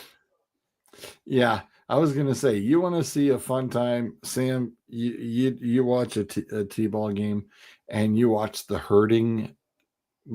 It is the herd. It's like ball, mine. Yes. Yeah, it's like mine. Yeah, it is hysterical. Although my team, when I did do Bryce's T-ball team, I actually did tell them, I said, if it goes to your side, I said, it has to go to your side for you to get it. I said, so you guys can't go get it because it's on their side, and vice versa. We were the only team that didn't have the geese. Okay. We were the only team. I said, it's got to be on your side. Now, once it was on their side, yeah, we had first and second, 3 or 4 guys right field going for it, And then if it went straight up the middle, past the pitcher and the coach, everybody just looked back and went, well, it wasn't on my side. Well, it wasn't on my side. And the center fielder goes, it's on my side. I got it. I will say the team that we were quote unquote against today, they do a thing where they do like a quarter circle of cones, small cones out in the field. So it's like if there's a cone, each kid is supposed to stay at like a cone area. Kind of, which all you did was introduce a new toy. Right. I was going to say, whoops, that's not good. I mean, it's a great theory. It's a great theory. Theory, yes. Actuality, no. The less you have on the field, the better. Right. And I love it when they say, okay, you play first base, you play second base, you have shortstop, you have third base. And they go, well, what base is shortstop? And I'm going, no, shortstop doesn't have a base. Yeah, that's the fun one. Yeah. The shortstop base.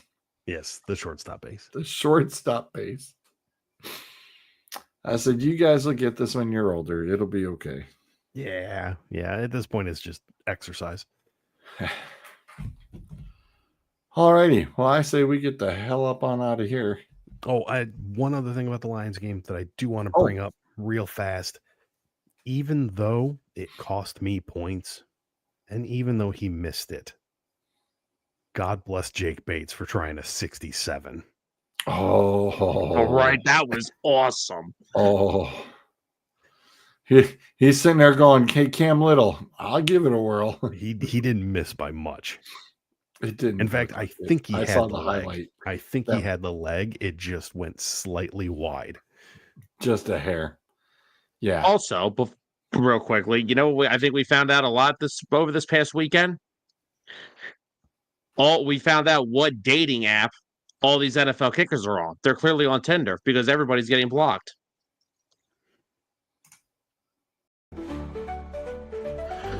That takes care of the 4 minutes. Say goodnight, Grayson. Good night. Good night. I said say goodnight, Gracie. Good night. Good night. So I said, well, flip a coin. And if it comes out heads, have your hair dyed. And if it comes out tails, say goodnight, Gracie.